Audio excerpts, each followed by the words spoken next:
einmal bleiben. Aber das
on, and now you see that's what I meant. Oh, You and see it's the chosen input. here too, yeah. Okay. Great. That's a bit good. I've also started the broadcast already. Yeah. It's live, but it's okay. We always do this a little bit. Yeah, no, yeah. It's Meetup just a is no question problem. if you really want to put it. I have one question actually.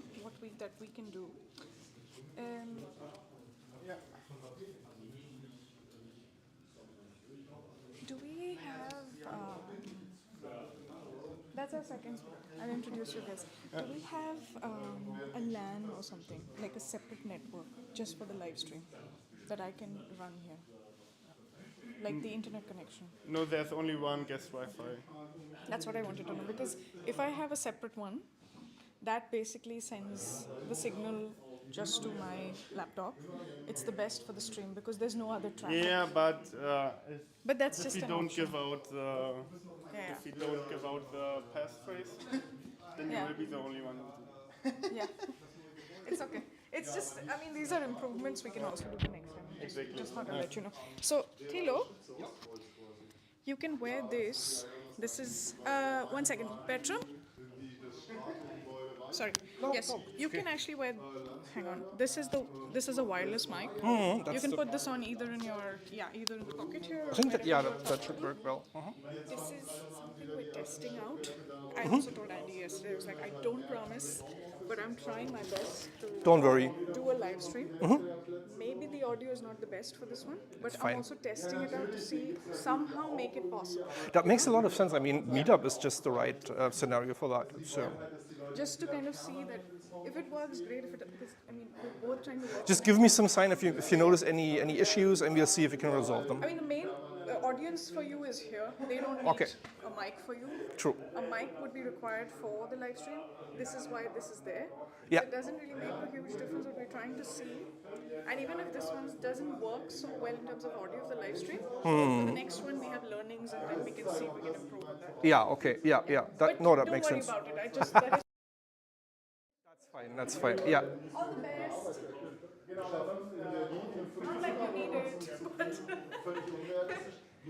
I always see it. That's fine.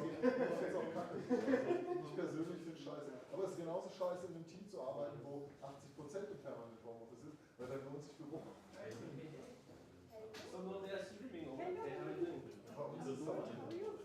Is it a little bit cold? A little bit slippery? Dreimal. I know, it's like somehow people are like not able to. Neben mir, also ich sitze in der Ecke mit So far. 18 Arbeitsplätzen. Really?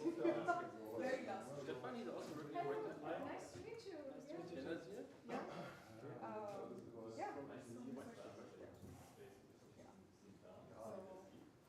Great, but Aber jetzt aus dem Team direkt. now I was also hoping that people will arrive by 5:30 to 6 p.m. in Toronto so that we can, maybe have some time to sit. Yeah, but on the meetup, it's doors maybe 5:45 I tried to do the 5 p.m. earlier, or but I 5:45. got so many messages from people in the past saying, "What did the doors open at 5? What will you do till 6?"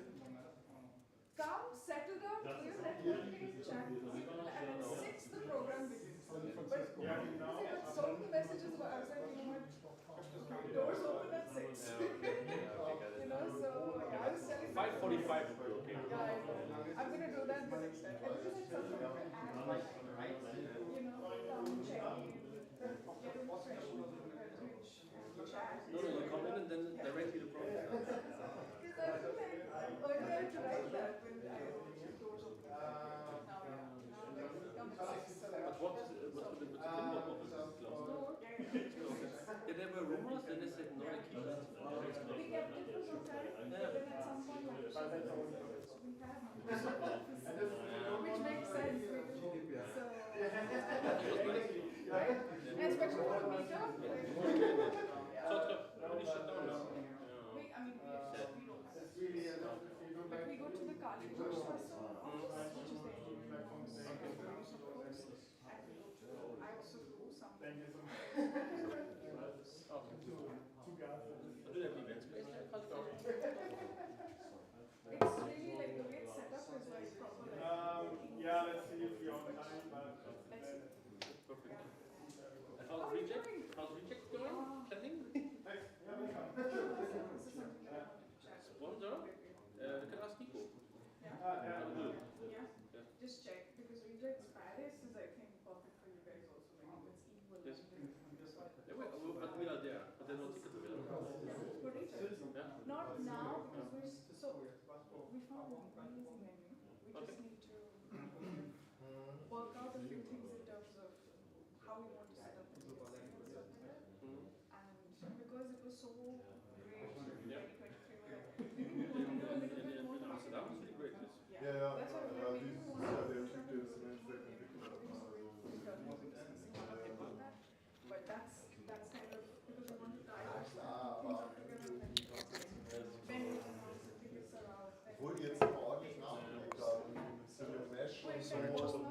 Yeah. What's them?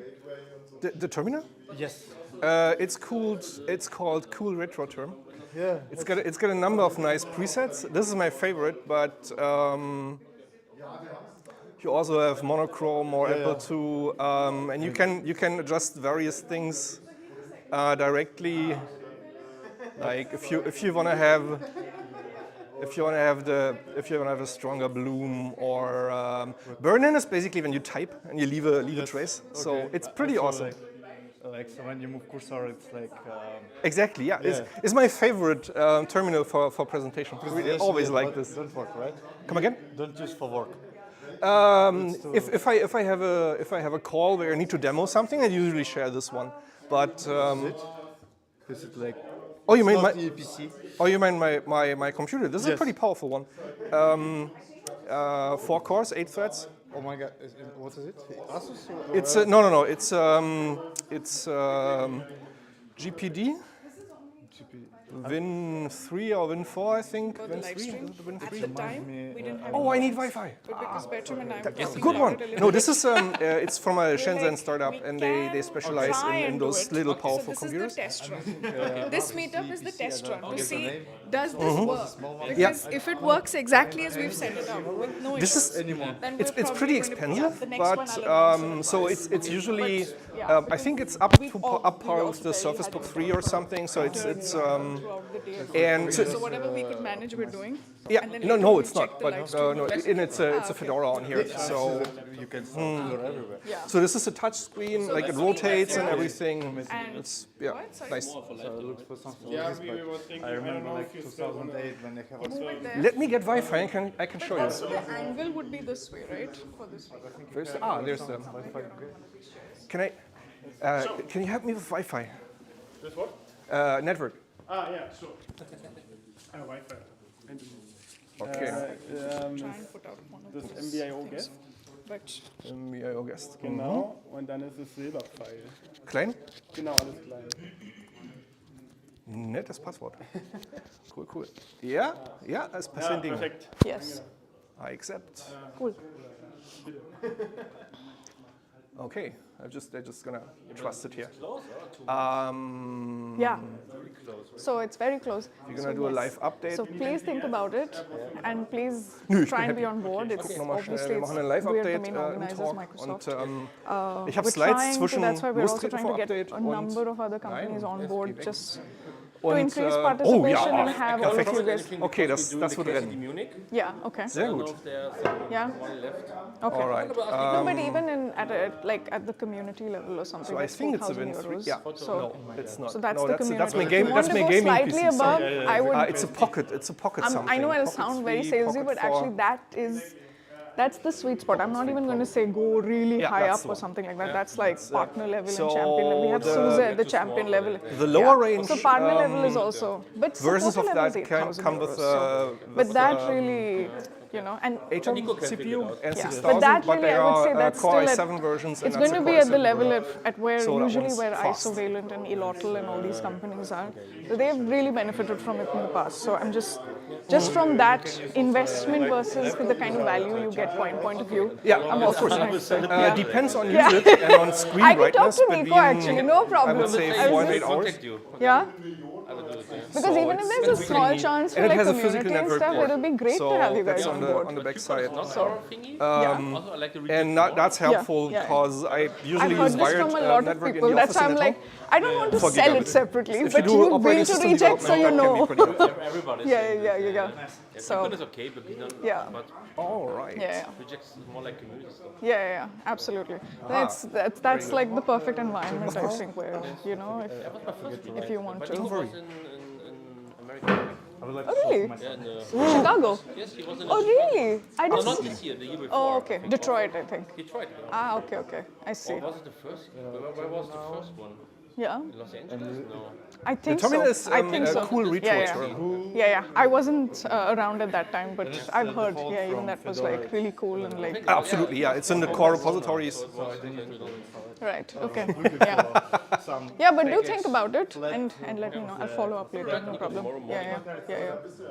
It'll be nice, like to just. There's some Yeah, we're gonna do provisioning, update, and if time allows, I'll demo SysX, which is It's awesome. January. Everyone comes back with this spirit and like, Really, I'm gonna. I worked last week and Yeah. I was like, Yeah.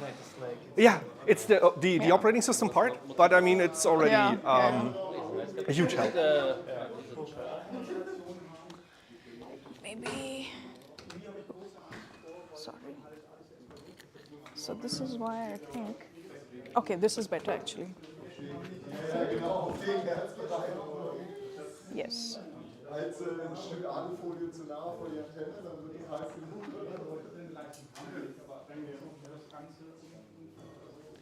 Although I'm not sure how much of a difference this makes over.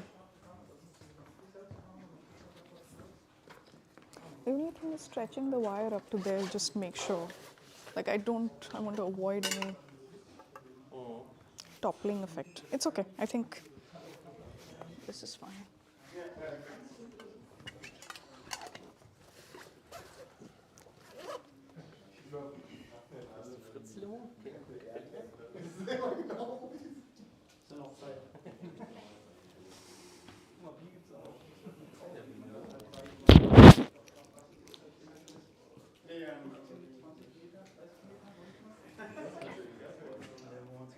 You wanna check the mic? Or No, I think it's fine. I've seen some levels, so as long as the levels are there, it's okay. okay, you can. Oh Yeah. yeah, I see that. It's nice. The receiver actually gives a nice Yeah. thingy there. And this one too. So this is how we really check it. That's why I'm like, I'm a little unsure of how the mics here work. But Just OBS, right? Let me yes. see. Okay. So I think it's the same mic for them. Yeah. It seems like the same input. Yeah, because the source is the same for sure. I checked Yeah, under the yeah, device. yeah, that's- so yeah, that's the main way of checking. I know that. Can you mute yourself? Is there a mute button? Because that would probably be helpful if. Yeah. Check. Yeah. Then the. By distance, you can check. I can hear it actually. You're still on. I was thinking about.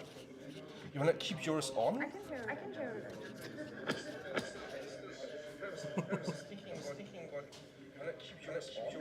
Nice. That's normal. That's expected. Okay.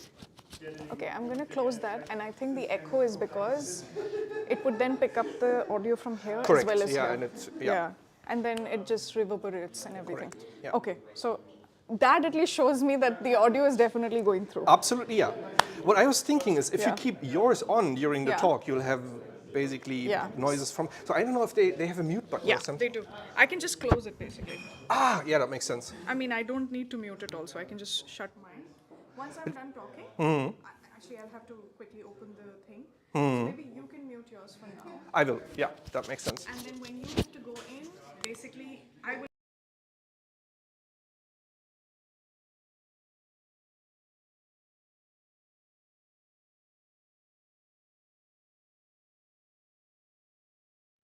Take this one, Oh, leave it off, Yeah. and then we'll just hand over. Yeah. That's brilliant.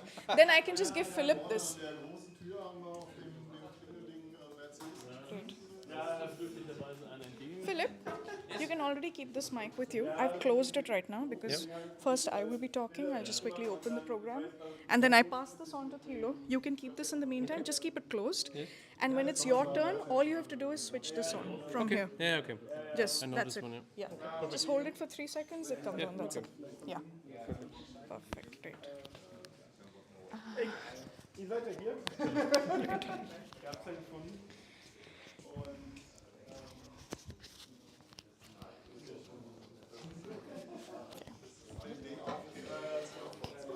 Und fürs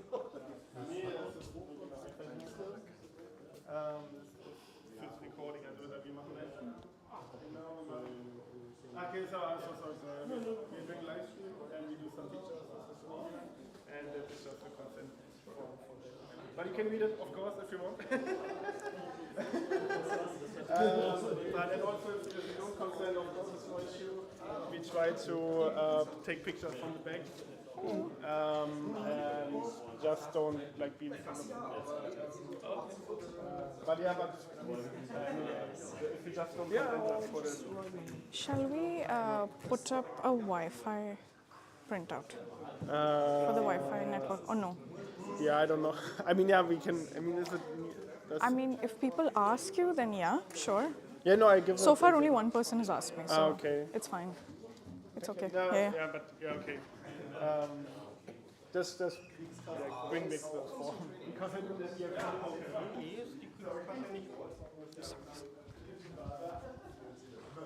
I made you a nice stream for kicking this off. Thank you. Yeah, I'm going to.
Ich mache keinen. Ich mache nur einen Vortrag.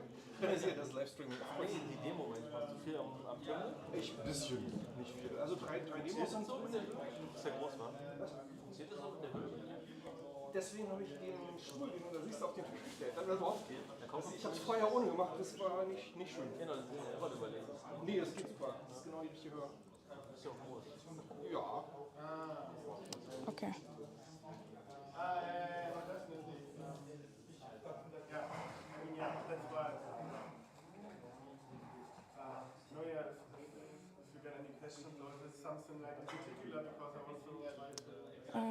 LinkedIn.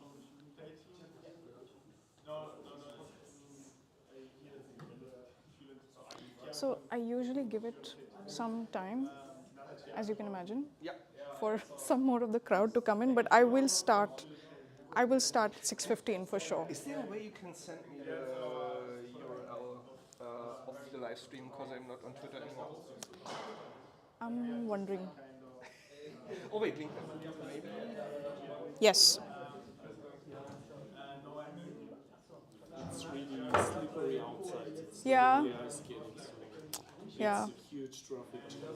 Oh, it's not affecting the streets. It's Okay. terrible. I mean, the When I first came step in, it was outside only- the office and you almost fell down. That was true for the sidewalks, but the streets were still okay. So it affected the streets. My office is literally next street, and it took me like 20 minutes to sleep.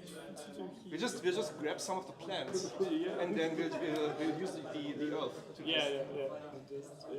It's literally terrible. It took me by surprise when I was about to leave home. I was about to come here by a motorbike. And that would have been fun. But yeah, my wife actually pressured me a lot to use public transport, and she's right. But it was not like that. I mean, I was outside like midday, and it was totally fine, and now the first step, it's like I almost fell down. It's terrible. So, how do I share this with you? Let's see. When we came on the metro, some bike rider slipped. So Do you have your LinkedIn on you, Thilo? One second. Sorry, no problem. I don't have the app apparently, so Okay. I just use the browser. Let me.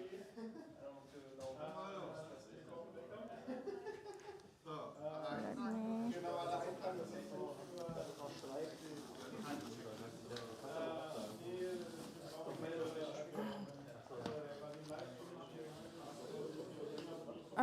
I can just share it via Teams. Do you have your Teams on you? No, that's on the other. It's on my Ah, phone. okay, okay, okay. I'm Oh. very strict. I'm about to log in. No, that's actually a good practice. To Teams? Yeah. No, not sign in. Let me sign in. I think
Ja,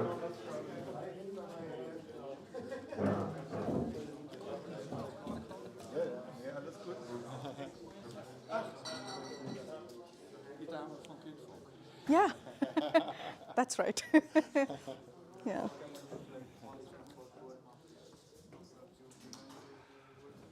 Microsoft, actually. Yeah, Ja, ihr seid technically. Now. Yeah, But you're doing good things. yeah, yeah. From my Yeah, we try. I mean, in our own section and in our own way of how we can do things. So, yeah. Yay, that's lovely.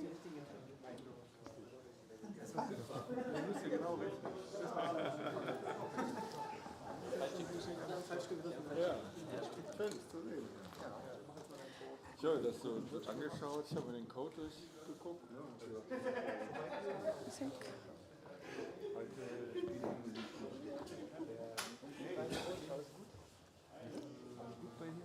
Ja, ich bin gestern operiert worden. Wir sehen auf beiden Augen. I think we'll have to do that. Yeah? Yeah, I think so. The only thing is that. Yeah? Too many things. Yeah, true. At once, just one part of. Now we go. Yes.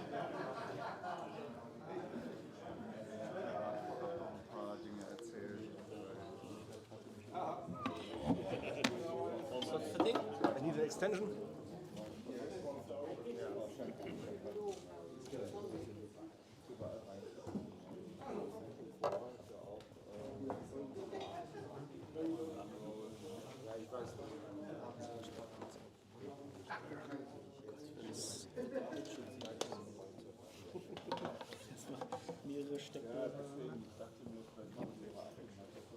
Thank you.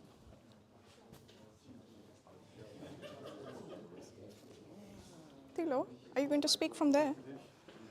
That's your position, right? Yeah, that's. I'm just trying to see how to angle this. Okay. I will pop up in the picture any second, and then we'll know. Actually, we'll know it better. Watching myself, if you tilt it just a little. We'll know it better from here. This is real time. Oh yeah, that makes sense. Yeah, I'm streaming through OBS. I know. Everybody's watching. Yes. Oh, right. Everybody. Can you tilt it a little bit, or maybe put it Yes. here? Then you have Yes. better half. Otherwise, it's just. Yes. The extension. Ah, the better angle. Yeah. Yeah? Oh, that's awesome. Okay, perfect.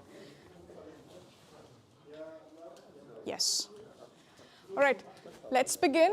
Hi, everyone. Welcome and good evening to the first Kubernetes and Cloud Native Berlin Meetup of 2024. I'm so happy Bertram reached out to me. I want to tell you a short story. So this one day he just reached out and he was like, so you mentioned last year at some point when we were doing a few of these meetups that if anyone wants to host this in their office space to reach out. So I'm reaching out and I was like, wow, could it be that simple?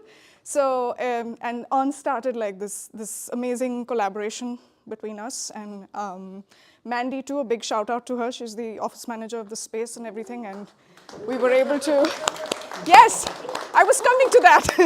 So big applause to Mercedes-Benz.io and their team and being able to be so gracious to host it in their office space. And we also have this for the next meetup on February 29th. So keep that in your calendar and keep that in mind. I will publish the event details at a later date. Anyone interested in speaking and all of that, I will share details on our Kinfolk social handles at a later stage. We have two great talks for you today. We'll start off with Thilo's talk. Thilo will talk about Flatcar and so many other things happening in its own universe there. And one of the things that we were also discussing about that topic was to try and do that in a way that we talk about Flatcar's local flavor and then its global appeal. So I'll leave it to you to see what you get out of that and how much you're interested in it. If you want to hear more on Linux topics, definitely reach out to me, corner me at some point, and let's chat about it. And I'll be sure to engage that and in the core of my program planning process and make sure that we have more Linux-based topics. And in the end, I just want to go over some logistics. you've all entered right now, and I hope you found the space okay. We also worked on some signage for you through the day, so to kind of make sure that your flow from the U-Bahn to the office space right here was easier and probably more improved than some of you who've attended the Kinfolk office space at Adalbertstrasse. So I hope you found the space okay and that it wasn't too much of a jigsaw puzzle and we left the right hints and cues in the right spots. So happy that you're here today. I hope you have a great evening. We have a great program lined up for you. We'll have Philip speak later. Pizzas will be around at a later stage. That's, of course, your sign for a nice break and time to network and all of that. But before that, there's also going to be Thilo's talk. We'll have a Q&A round. This is for 30 minutes. That's going to go on for 10 minutes. If you're more and more interested in that topic, please feel free to have a separate chat with Thilo at a later stage. Same for Philip's talk at a later stage.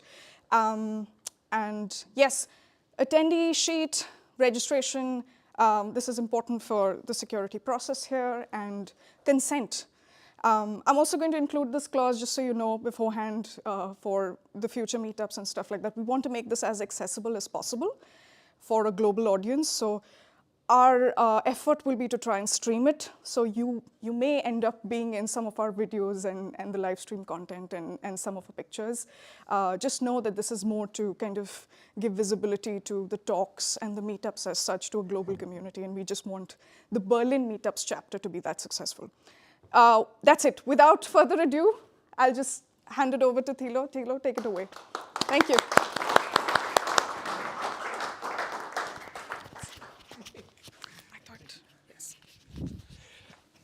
No, with Mike.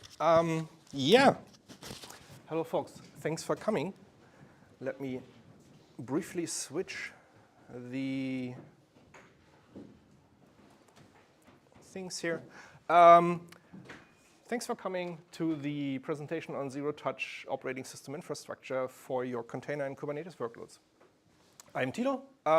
My day job is engineering manager at Microsoft. I'm a engineer turned manager, and I am here today as a Flatcar maintainer, not as a Microsoft manager. And I'm going to talk about container-optimized Linux. First of all, there are a few foundational concepts to container Linuxes that I want to introduce to you that diverge significantly from general-purpose Linuxes.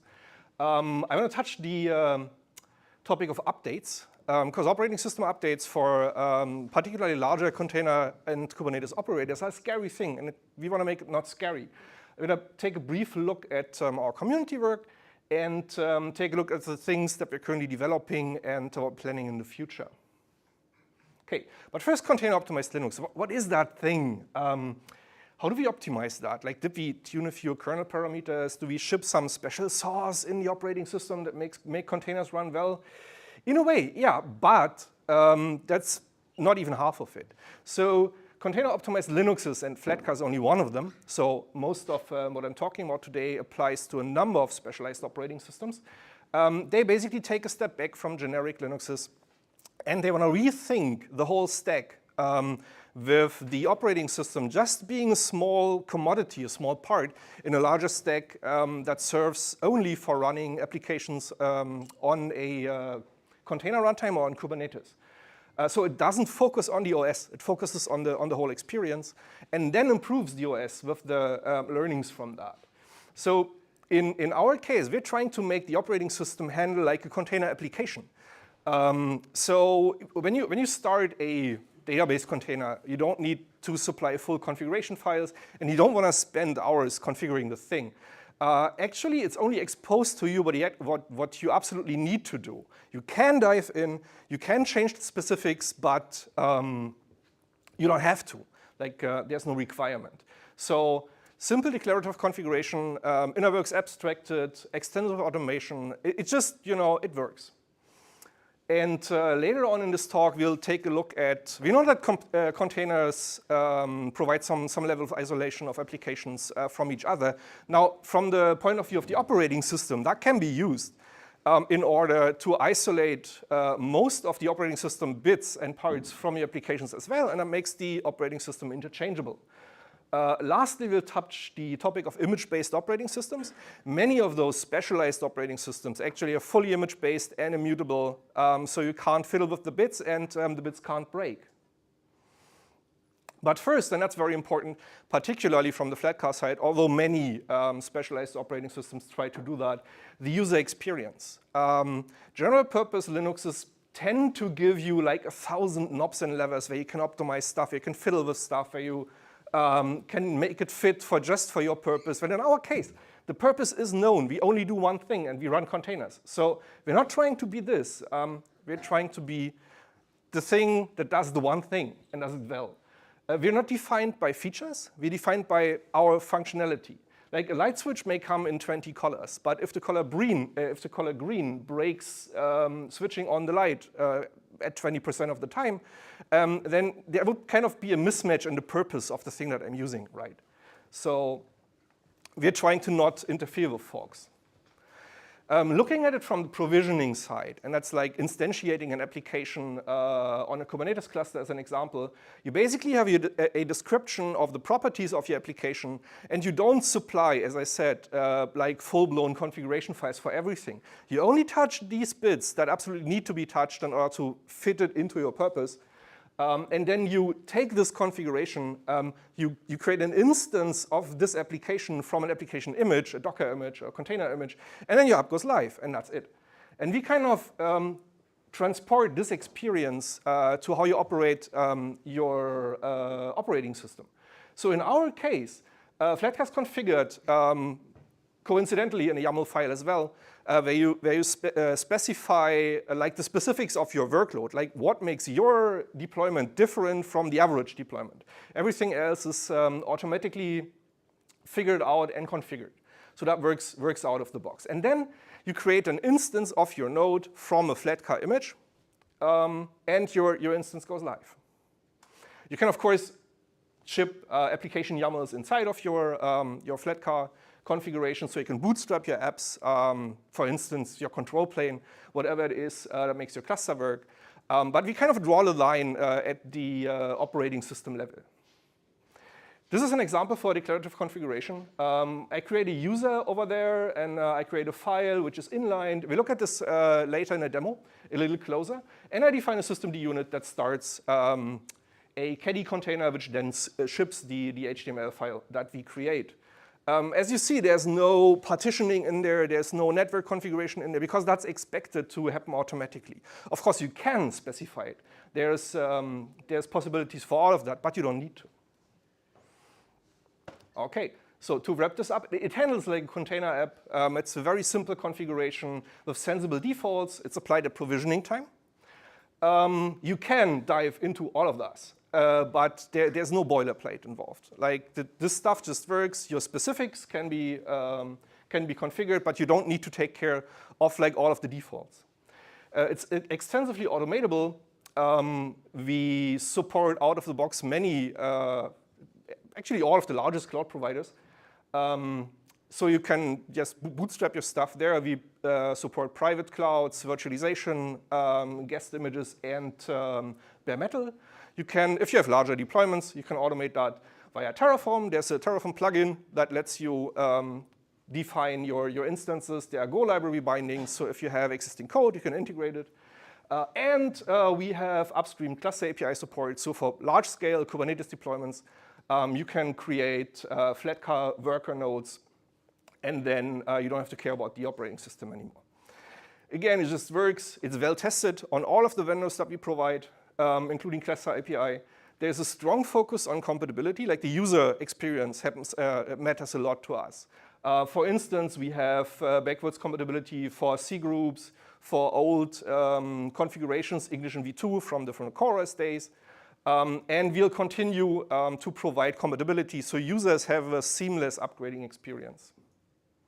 And this is something interesting, and that's one of the major differences from general purpose OSs. You create your configuration once, and it's applied one time, and one time only. That's during provisioning. Initial provisioning has the configuration, renders it out, and that's what the node is. we kind of compare that to the Kubernetes stance of configuring a pod. And if you imagine that you would, apply a service YAML to your Kubernetes cluster, and then you need to kubectl exec into your pod, fiddle around with configuration files, and only then your application would work, there'd be some misalignment here, right? So we're trying to not be that and get it on the OS layer. As I mentioned, Cluster API for large-scale deployments. We have support for actually 5 vendors now. It's AWS, Azure, vSphere, OpenStack, and Tinkerbell. GCP is work in progress, and with Tinkerbell, we're piloting a new thing. So usually you build your node images, your operating system, and Kubernetes images using a tool called Image Builder.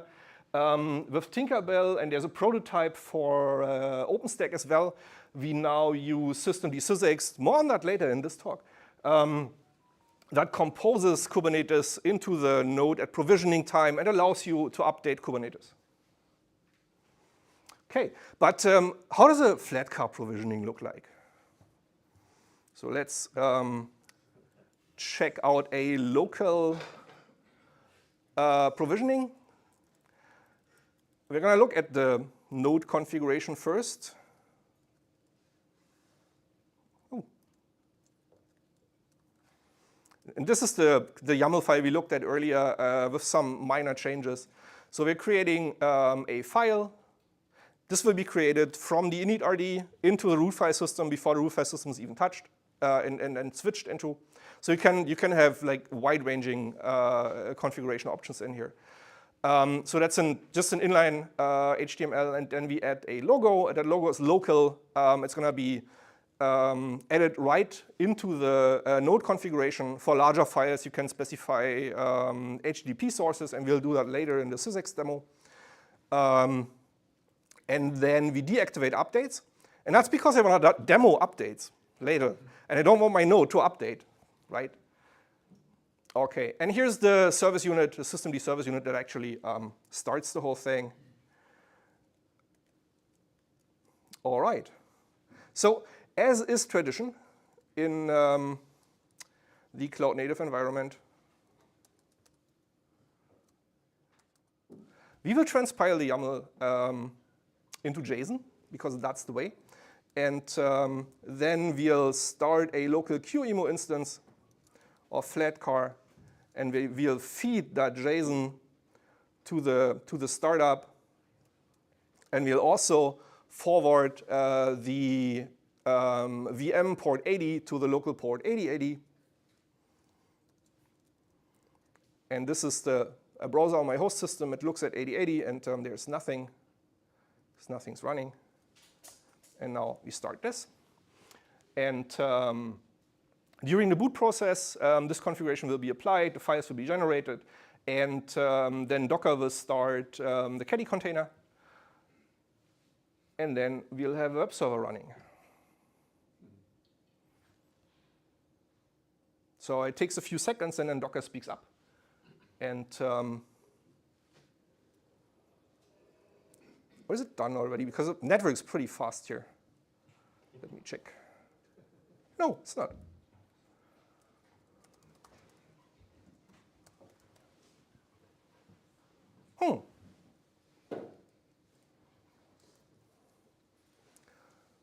Let me check the status of the. Yeah, definitely.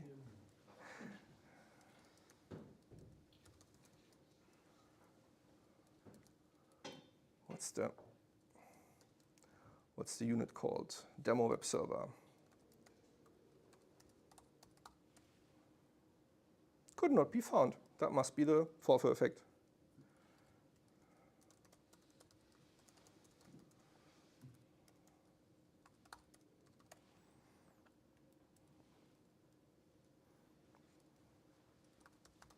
The JSON's correct. The port's correct. We've transpiled. Huh. OK. Let me try once more. The thing we need to do is we need to restore the original QEMU image from a pristine image that I saved earlier. because that configuration is only applied once and first boot. So it looks all good. Okay.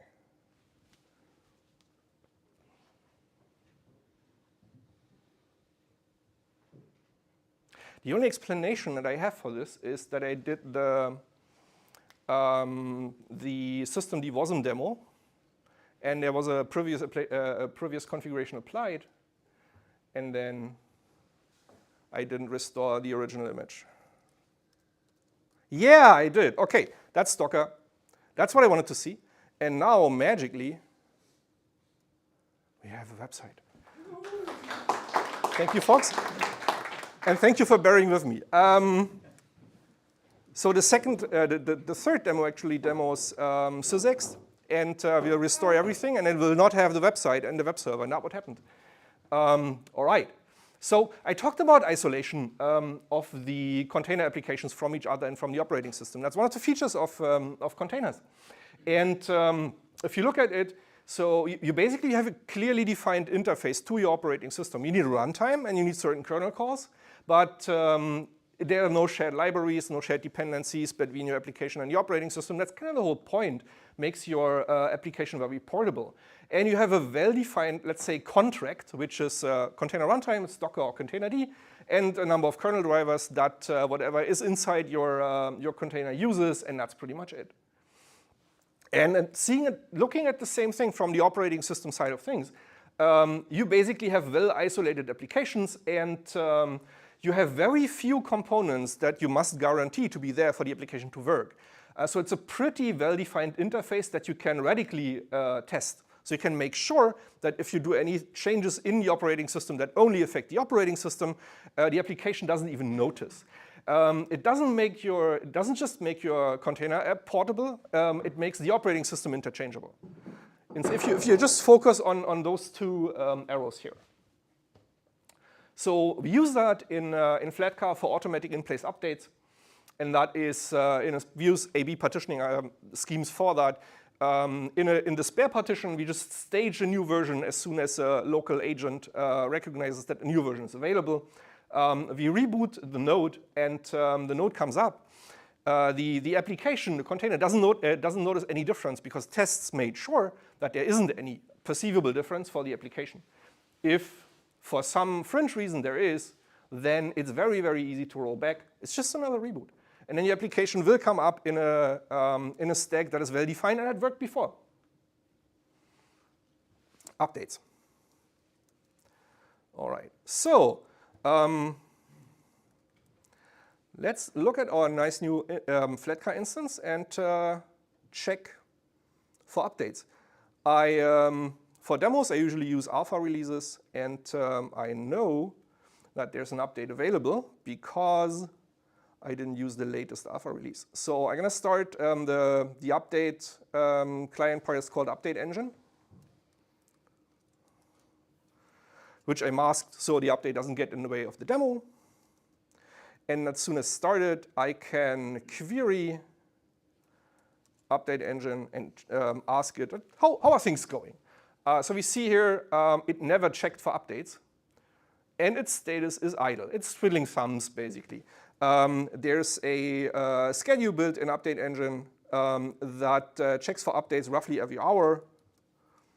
So that's kind of when the node will even notice that there's an update, but we can kick it. No. Check for updates. Okay. And now it's a manual trigger of that check. There's an update. Look, status update available. So very soon it'll start downloading the update, and that's a nice demo effect as well. But fortunately, this is an awesome Wi-Fi here, so we already have 3% of that update downloaded.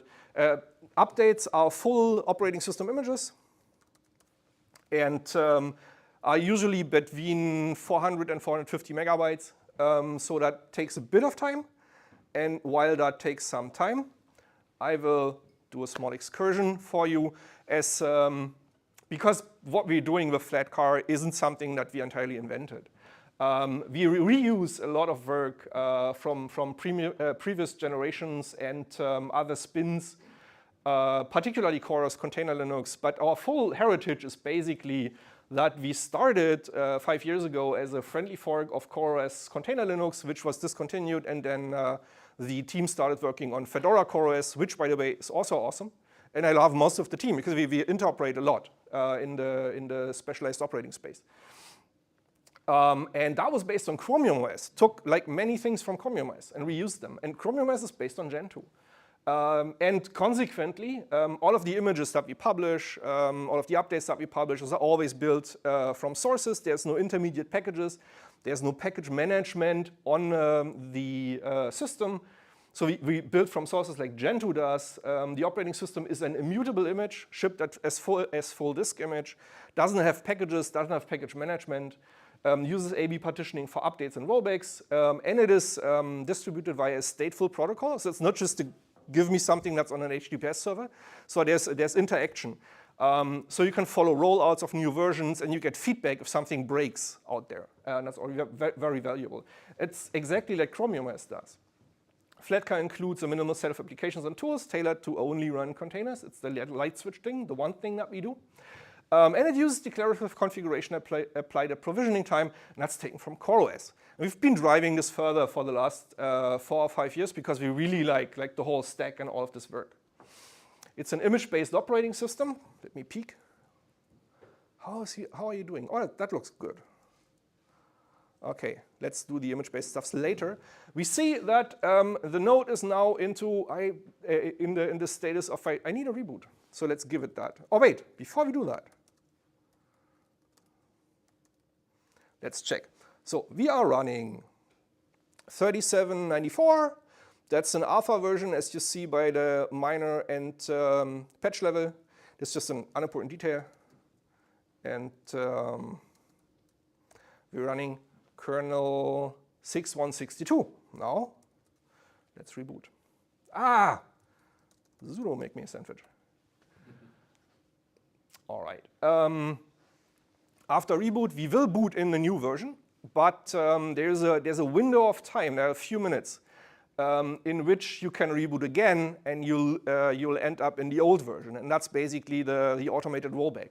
You can extend this window, for instance, by creating your own systemd unit that depends on the update engine unit, or by other means, so you can reboot at any point in time before you're sure that everything's right. And only after everything's right, you can mark the new partition as active, and you'll always boot into the new partition. So let's see how good your memory is. We upgraded from 37, I think 90 something to 3815. And we now run 6166. So that's a few patch level up. And the web server still runs. And that was basically all of the update experience. Usually that's automatic, like you don't even notice. It just happens, and your stuff comes up again, and everything works. It's an image-based operating system. So our initial provisionings are based on images. Our updates are full operating system images. There is no version drift. So you've seen the Flatcar version, right? And that version corresponds to a whole version set of all of the applications that we ship. None of those will individually update and just drift away. So you don't have any version management. You have a defined set of versions for your fleet. We build everything from scratch, and we actually add SLSA provenance, SALSA provenance for the packages that we build, so you can check, and those are included in the image. You can check if you're actually getting what you promised that you're getting. All operating system binaries are in /USR, so /bin is a soft link into /USR. USR is on a separate partition, and that partition is the A/B partition that we use for updating. Is DM verity protected, so you can't flip a single bit without breaking everything. And that's a specialty of Flatcar, what we're doing. So ETC is an overlay FS that has an upper tier, which is ETC, where your changes go. And then we ship our distro defaults in USR share Flatcar etc, and that's basically collapsed into the one /etc at the end of the day. And that allows us to add new configuration files without interfering with the config that you did. Managing updates and releases. We just did our update, but what actually happened there and how are releases managed? So it works like basically your average application. We have an operating system main branch. We branch new major versions of there, and they start their life as alpha version. Alpha is fully tested. Like it runs all of our scenario tests. It's thoroughly tested. Actually, we run our scenario tests in every nightly and for almost every PR that goes into the operating system. It's stable, but it includes, well, half-done features. It's for developers, basically. Beta is what we consider stable. Like this can go out in the wild. You can use it in production, and you should if you run larger clusters. For canaries, more on that next slide. Stable is a beta that has been soaked in user canaries for some time, weeks or 1 or 2 months, and then we declare it entirely stable. And LTS is something, so if you operate large workloads and changes to those workloads are painful or expensive, then we have an LTS. LTS has patch level support for over a year, so you won't see any minor or major version changes in an LTS. There will be only fixes, security updates, and patch level changes. Right, so how do you use those? Well, for most of your workloads, you probably want to use stable because it's stable, it's right in the name. But if you operate larger clusters and if you want to make sure that your workload actually goes well with every new release that comes in, we always recommend to run a few canaries on beta because we consider beta stable and basically kind of hook yourself into our stabilization process. It works like that. You have those beta canaries, those are well monitored, and it doesn't really hurt that much when they die. They shouldn't, and they probably won't, but you know, just to be on the safe side. If you see any weirdness on your beta canaries, you just file a bug. You just reach out to us. Hey, there's something broken in your latest beta. And we never will graduate a beta to a stable that has known bugs. That's the point, right? So this is kind of the way to be part of the stabilization process. And this is what a stable makes stable, because we have a few thousand beta canaries out there. And users report things when they run into things. And that's amazing. Yeah, that's how this works. And then, of course, your nodes that run the stable channel, they will only get releases that you already tested and found as known good. Reboots are scary for some people for some reason. So you can have multiple like strategies how you refresh your nodes. The default is, you know, when an update is available, the node will download it and will reboot it. And I like it that way, but not everybody does. So we have a few basic and a few advanced things that you can tune. The most basic thing is to have kind of maintenance windows. When you say, OK, if Sunday night at 1 a.m. my node reboots, that's fine. So that's my maintenance window. Or if you operate multiple nodes but don't have a control plane, you can have the nodes organize their reboots using a ad hoc etcd cluster. So nodes will acquire an etcd lock, and you can define how many nodes should reboot at the same time. And if you do more advanced stuff like larger Kubernetes cluster, there are Kubernetes operators that will handle node reboots and slowly rolling out new OS versions automatically in your cluster. Fluo is one that we provide in the Flatcar project, so it's part of the project. And then there's QOD, which is a CNCF sandbox project. And both basically, upon detecting that an update is available, will drain your node, will reboot the node, and then after it comes back, it'll uncoordinate it so it gets repopulated. It's pretty seamless, and you know, you come to work the other day and then your whole cluster has updated and no one has noticed anything, because that's how things should be. Speaking of updates, I've mentioned our update server a number of times. We operate a public update server, and Flatcar uses the stateful Omaha protocol. That's taken from Chromium OS, so all of the Chromebooks worldwide use the same protocol to update. It is a protocol where the node reports its version to the update cluster, to the update server, and then asks for a new version, and also checks back in after a new version has been installed. And that gives some nice statistics on the update server side, so you can actually see a new version kind of spread through the fleet that's out there. And if there are any issues, nodes will also report, hey, I needed to roll back, what is going on here? Then you can take a look. So you basically see things happen before your users file your first bugs. You can operate your own update server. It's open source. It's very easy to handle. It's Dockerized. It's a pretty slick experience. If you do that, then you can create custom node groups. You don't need to call your channels alpha, beta, stable. You can, for instance, group by region and have a controlled rollout. You have an insight on the software version spread in your fleet. Nebraska can be operated as kind of a downstream server to our public Nebraska, or you roll your own images and then distribute those. Let's take a look at the community work that we're doing. Flatcar is not a vendor-driven distro. It's fully community-driven. All work is done in the open. We have maintainers in the projects from multiple companies, trying to check all of those diversity boxes. The day-to-day interactions are, of course, public. Like, this doesn't happen in some secret channel or some company internal thing. It's just a metric channel. You go there, you talk to the maintainers. And we also have a Slack channel for the Kubernetes folks, because we find it easier for them to reach out on Slack than on metrics, but both are fine. And there are always maintainers on there that you can talk to. We do our long-term and our short-term project coordination in the public. We're tracking everything in GitHub project boards. We have a planning call, developer sync call once a month, where we basically stake out what everybody is doing, and we're planning what the new things are that we're going to do. And then we have another call, an office hours call, where we more listen to the users and get input there and present new stuff that we have for users in Flatcar. And we have dedicated bug smashing and dogfighting days. These are 8 to 10 hour streams where we just, we see us typing at keyboards. You can join in actually in that call and can ask questions, or just hack with us.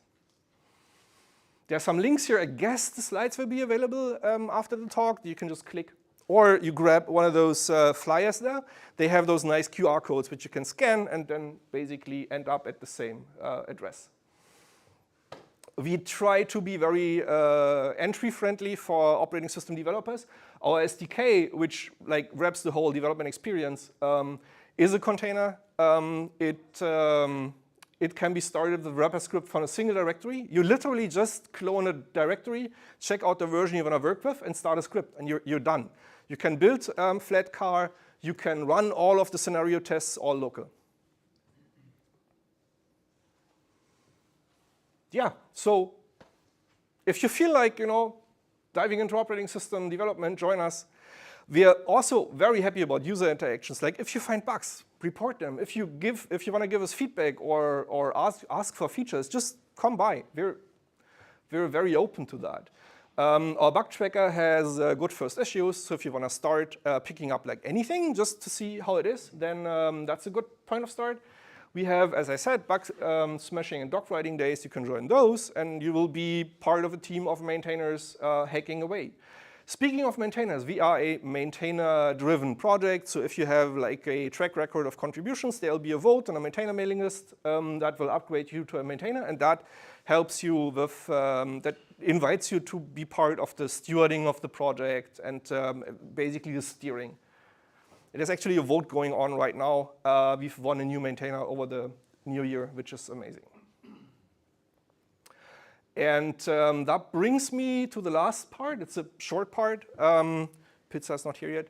And that is kind of what we're developing right now, and what we're bringing to the special purpose operating system ecosystem, not just for running containers, but also very much. So this is about systemd, SysExt. Taking a step back, SysExt is an awesome technology because it allows extension of your Linux system based on image-based immutable system extensions, basically.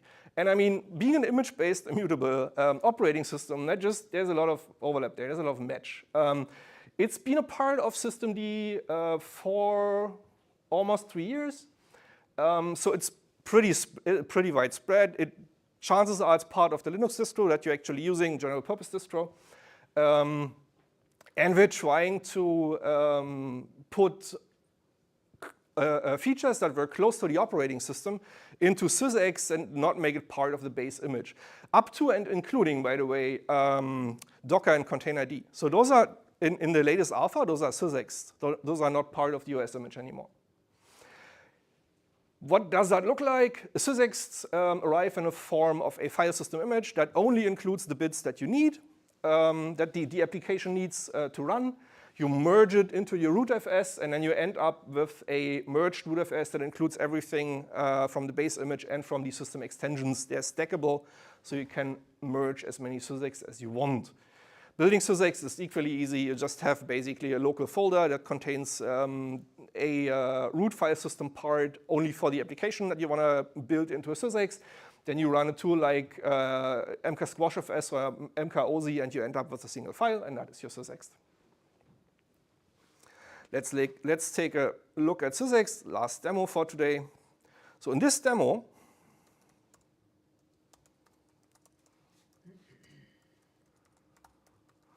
I will need to provision a new configuration. And that's kind of what bit me in the beginning. I didn't restore the pristine file system image after doing that. In order for my new configuration to apply, I need to restore flatcar to a version where it never booted. The SysX demo will use a local IP address, so I've got to figure this out. Let's use this one. Bless you. So I will need to put that in here. So this will be running inside of the virtual machine. And I will start a web server on my local laptop here. And that web server will provide a WASM runtime. In that YAML, it's another example of like how neat and lean those configuration files are. I just specify, hey, there's a file that you need to put here, and you pull it from there. And by the way, also please disable updates.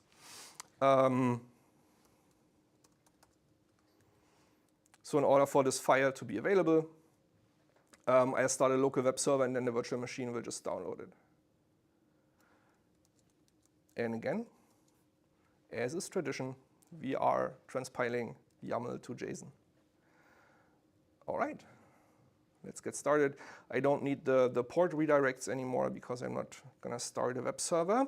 Before I hit return though, the thing I'm going to do is I'm going to start a web server here. And that will, oh wait, I should probably show you what's here. And that's basically the WASM time, runtime, the SysX that I'm going to use on Flatcar. Let's boot.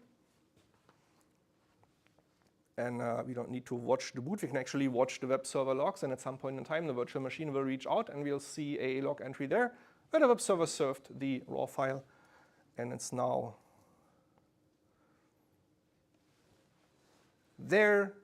What I would usually do is I would also, in the provisioning configuration, create a soft link of that SysX file from the custom directory where I put it to where systemd is expecting SysX.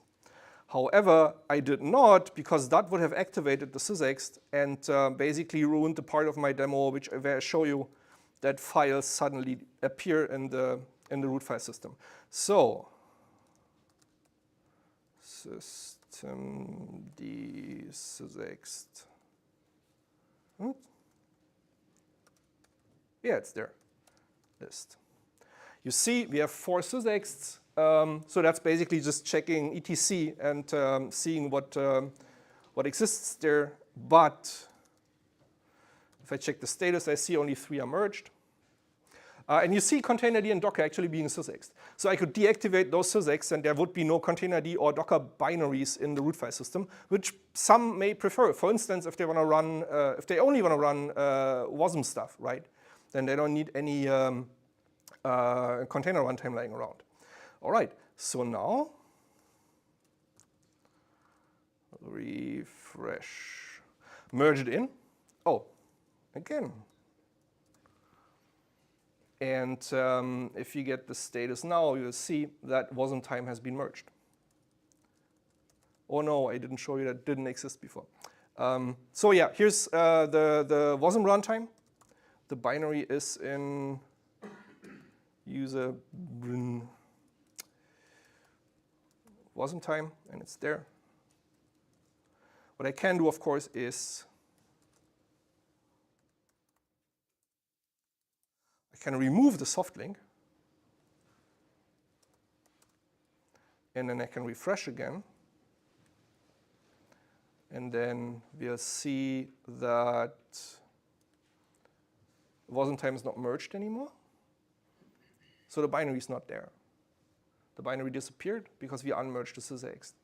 And of course, I also can't run wasm time anymore because it doesn't exist. Now, this combined with the declarative configuration that you have at provisioning time, you can use to turn Flatcar basically into your wasm time engine and run anything in wasm in there. And there are some crazy people around that actually do that. And I love it. I stole the idea from them. I'm not that brilliant. I didn't get the idea myself. We have sysext, we have all of our OEM support converted to sysext. Like there's OEM stuff like guest tools, VM tools that you need for some of the cloud providers and some of the private clouds. Those are sysexts. That makes them easier to handle, makes the handling easier, and also makes them securely updatable. We have support and build tools for sysext integrated with our SDK, so it's very easy to build sysext for Flatcar. And we're going to push towards composable images way beyond the limits of Flatcar. We're currently working on an extension to upstream systemd that makes sysext more flexible. And we have something that we call the sysext bakery, where, for instance, we have like Kubernetes sysext layer in there, and that can be generally used. It's not Flatcar specific. We actually use that Kubernetes sysext from the bakery for the cluster API composition at provisioning time. We demoed that to the OpenStack provider folks recently, and they've actually blown away how easy it is to in-place update your Kubernetes when you use the sysext, because they can't do that when they're using Image Builder. And that's a nice close for the talk, I guess. Flatcar has been submitted to the CNCF as an incubation project. We received like awesome traction and great input from the CNCF folks. The guidance is impressive. Thanks to any CNCF folk who might be watching this. It's been amazing working with you. It's still in a process. We're still not in. The proposal is right there. And that's it. I mean, it's relatively easy. You leverage the isolation that you get to your application and just apply it to the operating system instead of your application. You provide declarative provisioning, declarative configuration and provisioning time. You can add atomic automated updates because of that isolation. In our case, we're very community-driven and community stewarded. And we're looking into composable images with sysext next, and also are in the CNCF incubation project. Thank you.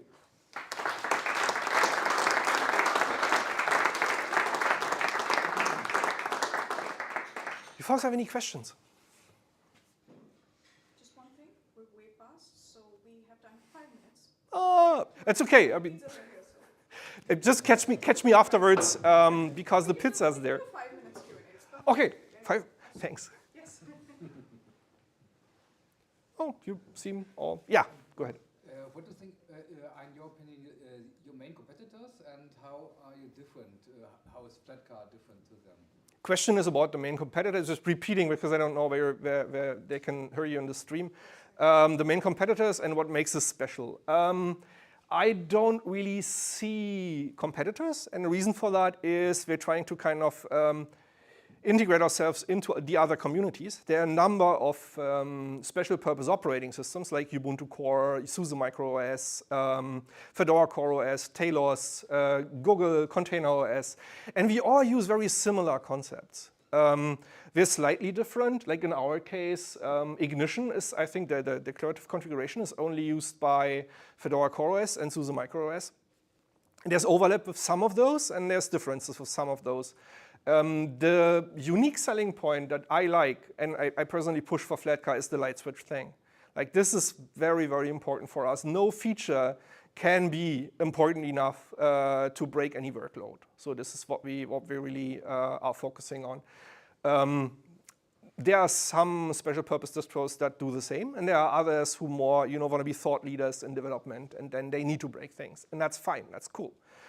So I wouldn't talk of competition at all, particularly because like with the overlap that we have, we interoperate with those folks. Some of the features that we want to add to systemd SysEx aren't even useful for Flatcar. It just makes the whole concept more widely usable.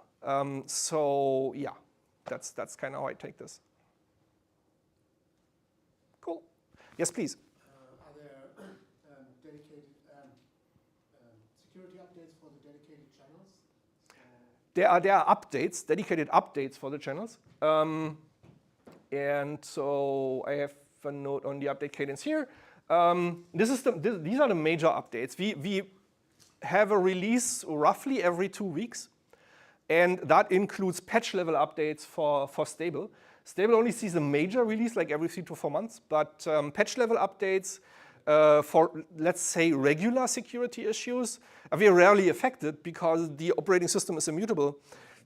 That excludes like whole ranges of exploits, but so those are fixed on a regular cadence, either monthly or bi-weekly. If there's a serious security issue that actually affects Flatcar, we had some things in the container runtime of the OpenSSH lately, then we have like a security fast path where we try to supply a security update to all channels 2 days after the patch is known to us. Most of the time for critical security updates, the patch is known to us before it's being published, because we're part of of several disclosure groups where we basically get insight into those security issues before they are being published. Okay, so even for the LTS and stable ones, there's like a stream of patch version updates? LTS and stable are a stream of patch versions, not in the picture above. So with stable, between here and here, happens a lot of things. There's a stable 3.2.1, stable 3.2.2, stable 3.2.3, and yeah, there are regular patch level updates.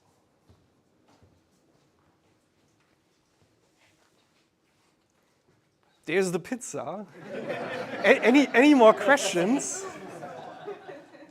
It's not immutable. It's definitely not immutable. All right, pizza time, folks.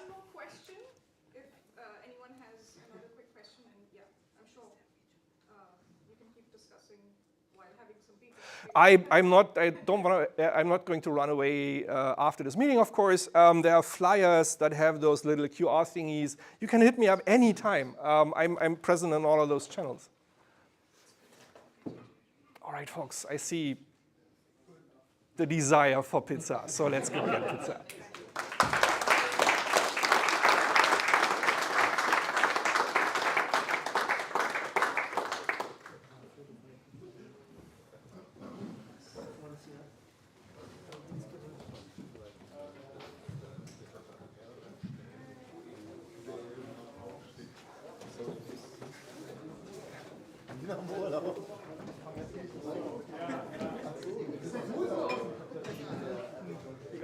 Sebastian.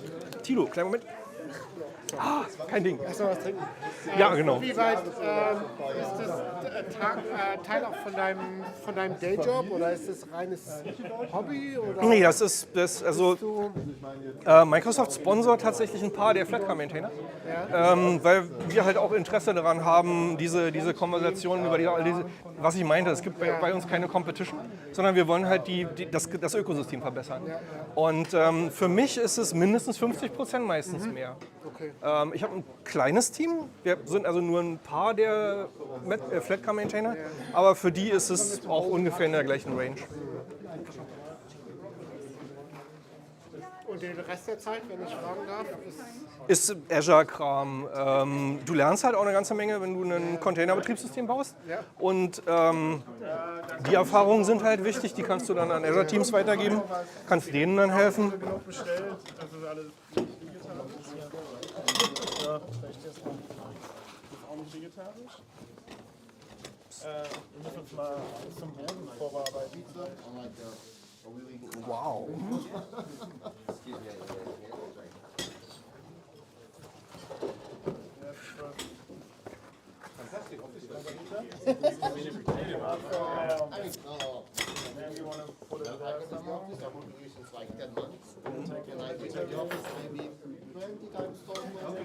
We get the vegetarian one.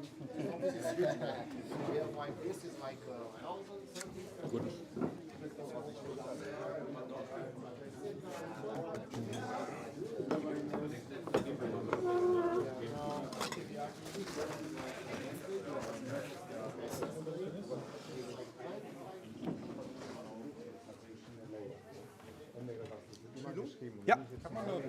Konzeptionelle Frage. Komm mal mit an den Tisch. Dann haben wir was zum Abstellen. Also ich habe ja schon mit ProRes und alles mal früher Ah nee, gearbeitet. Mist, wir sind im Stream. Das ist der Livestream.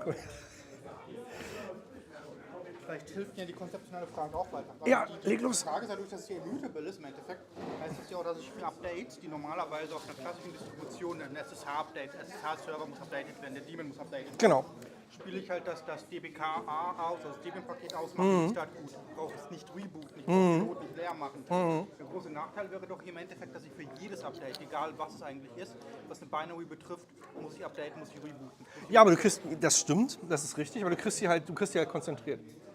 Also nur, wenn du tatsächlich unbedingt updaten solltest, was wir ganz selten haben, wir haben es vielleicht 3-4 Mal im Jahr, dass wir so ein Zwischenupdate rausbringen.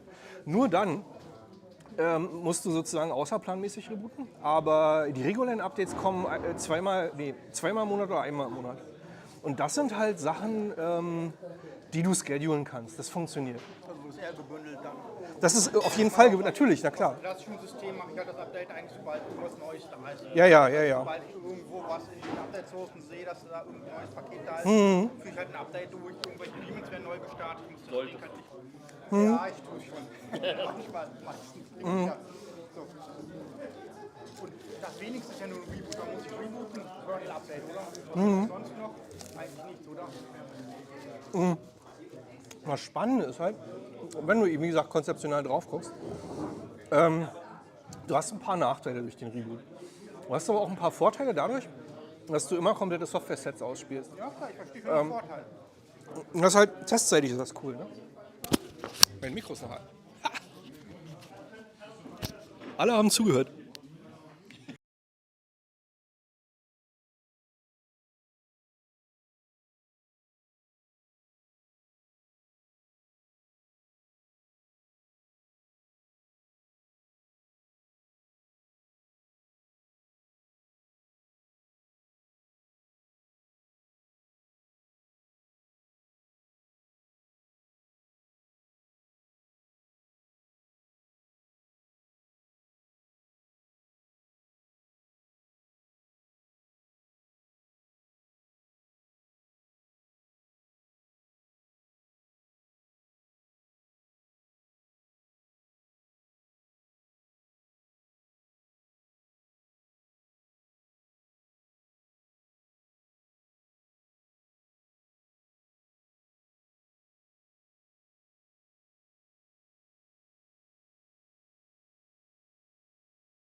Yeah, I'll let you take it away, Philip. Do you need some help with that?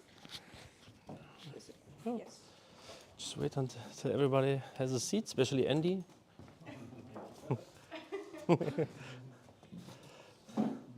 Okay.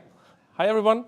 Thanks that you're here to the slippy weather and the strike and still here after the pizza. So I'm glad. Huh? Sorry? Oh. Just greeting. Thanks. My talk is about scaling AKS nodes. So it's a little bit Microsoft influence because I'm Azure MVP and I like AKS. So from me, I'm a husband, father of two. In my spare time, I work at White Duck as a senior Kubernetes and DevOps engineer. I'm doing mostly cloud native stuff. That's why I'm also a Microsoft MVP in the cloud native area. I'm also a GitLab hero, yeah, and do everything around Kubernetes. Today, like I said, I want to talk about AKS scaling. So I want to talk a little bit about the Kubernetes scheduler. Depends on how your knowledge level is. I can shorten it a little bit. Then we take a quick look at the cluster autoscaler, which is the way to go at the moment for scaling nodes on AKS. Then we will look at Carpenter in general, and then how Carpenter is implemented on Azure. So before I start, a quick survey. Who's using Kubernetes? Sure. Okay, starts good. And who is using the cluster autoscaler? Oh, surprising. Who used Carpenter? Perfect. Perfect. Okay, before we go in Carpenter and cluster autoscaler, something about how scheduling works in Kubernetes. Just a quick overview. Is one of the main components of the control plane. So whenever cloud provider you spin up, you get the Kubernetes scheduler. Also when you do on-premise stuff, so it's part of the control plane. Every time you get it, when you use, for example, kubeadm is a static pod, but in the cloud providers, it's abstracted for you. What does the kube scheduler do? It's responsible for resource allocation within the cluster, so basically placement of pods, where and how. Schedulers are swappable, so you can build your own, you can exchange it, so you don't have to rely on the default one, so you can use your own. You can have multiple and weighted. Both is currently not supported with AKS, but you could. Yeah. So kube scheduler is the default one. When the scheduling process happening, we are just it's a two-step process. It's filtering and a typo, not storing, it's scoring. Yeah. So it filters for pods, and then it scores the nodes which are available and ranks them and places the pod on the best suitable node for the cluster allocation. Yeah. But what this not does is it reschedules not your workload. So everything the kube scheduler does is happening during execution when you scale up the pod or start the pod, but afterwards nothing more happens. So no rescheduling, no look at resources, how your cluster is utilized.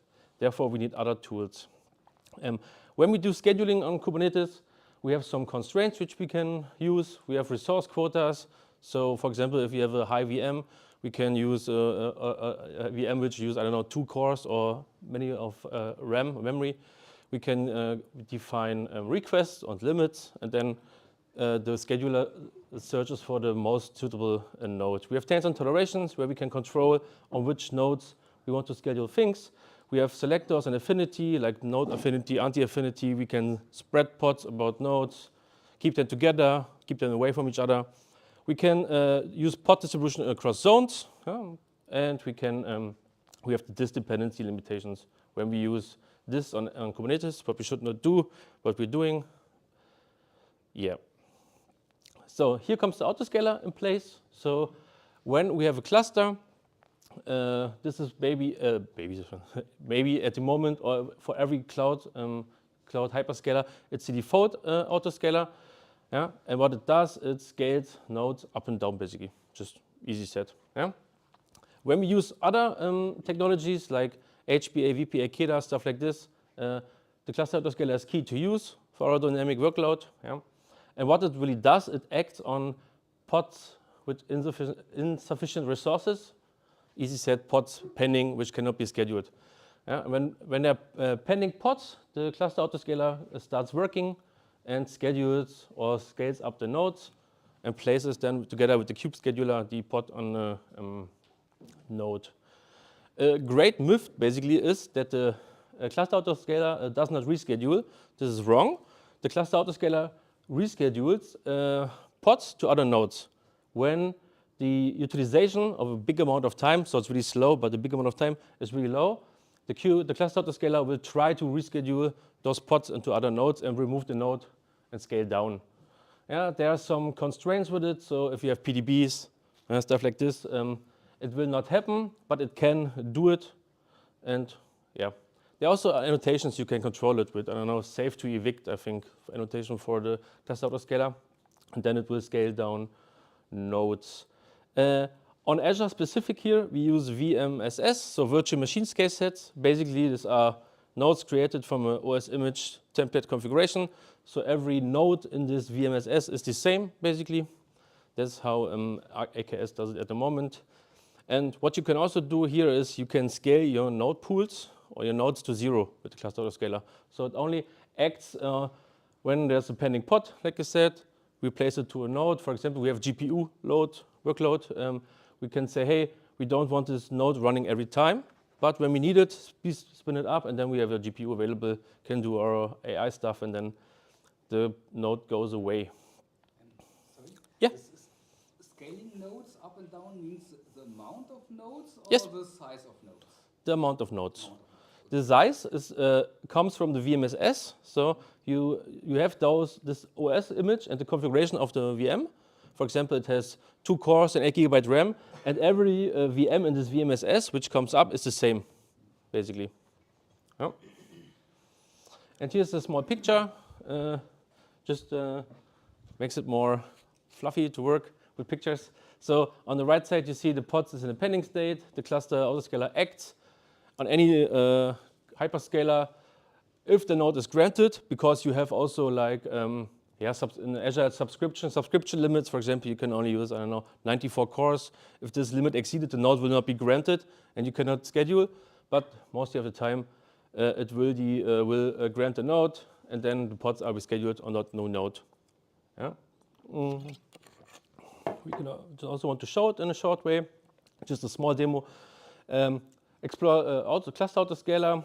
We will scale up an app to trigger the autoscaler, and then we view the events. Then let me check if you can see good. Is it okay? Should we make it bigger? Is it okay here? Perfect. Okay, let me check if I'm on the correct cluster. Yes. Okay, basically I have I can make it a little bit bigger, wait, 1. Okay, I have a normal AKS cluster, just basic, just nothing fancy. I just took the normal command and created a cluster. But what I did do is, I can show it here, I enabled the cluster autoscaler with this line here. Yeah, so enable autoscaler.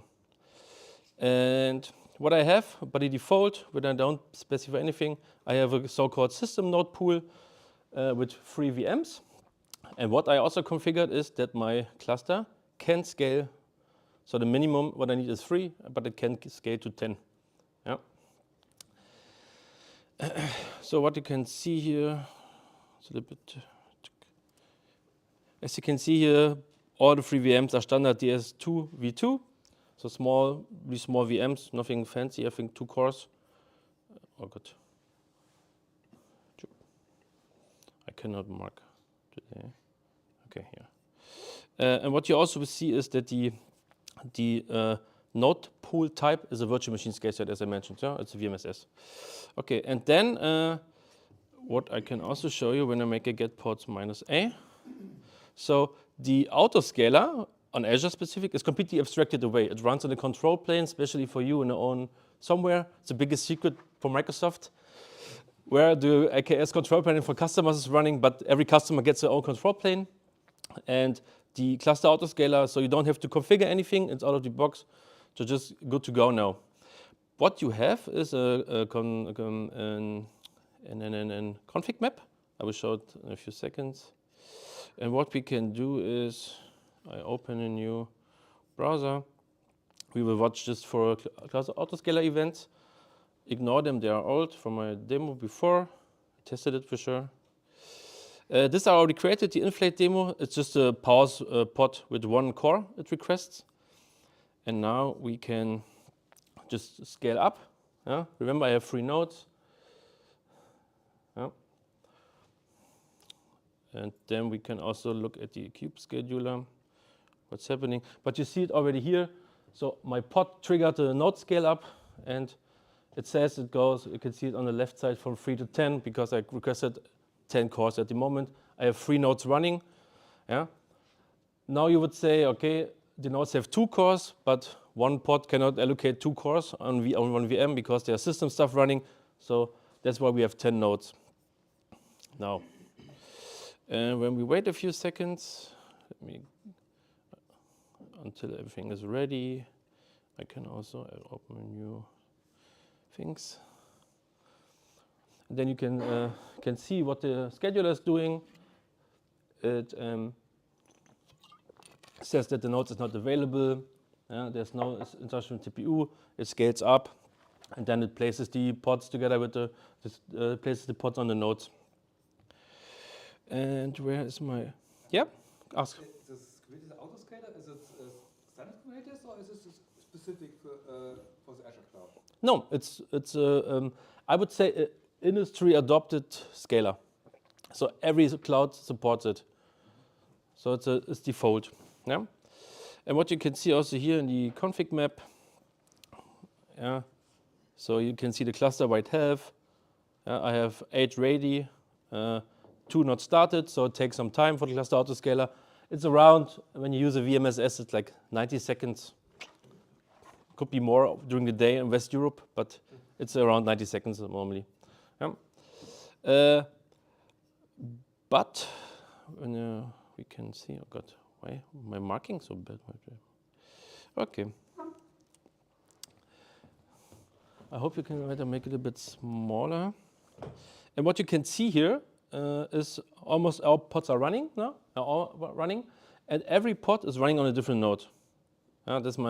So we have the node pool 1, which is my node pool on Azure. So I have the node pool ID, and this is the virtual machine. It's like FE and so on and so on. So I have 10 nodes now, but that's my max. Yeah.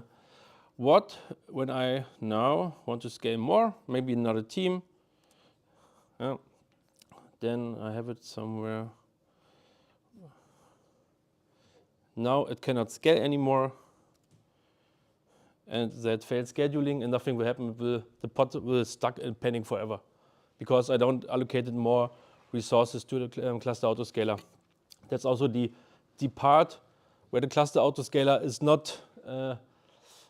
Some people would say is really made for the cloud, yeah, because in the cloud we are like dynamic. We want declarative stuff, and the cluster autoscaler is more imperative. So I have to say, I want 3 to 10 nodes, and then that's it. So now I have to go there and say, okay, I have to reschedule my workload or reduce my workload, or I have to increase the autoscaler numbers, or I can add another node pool and say, hey team, please use this node pool, but I have much administrative interaction, and basically we don't want it anymore in the cloud because we have zones, we have regions, we have 100 million VM types, so we don't want to interact.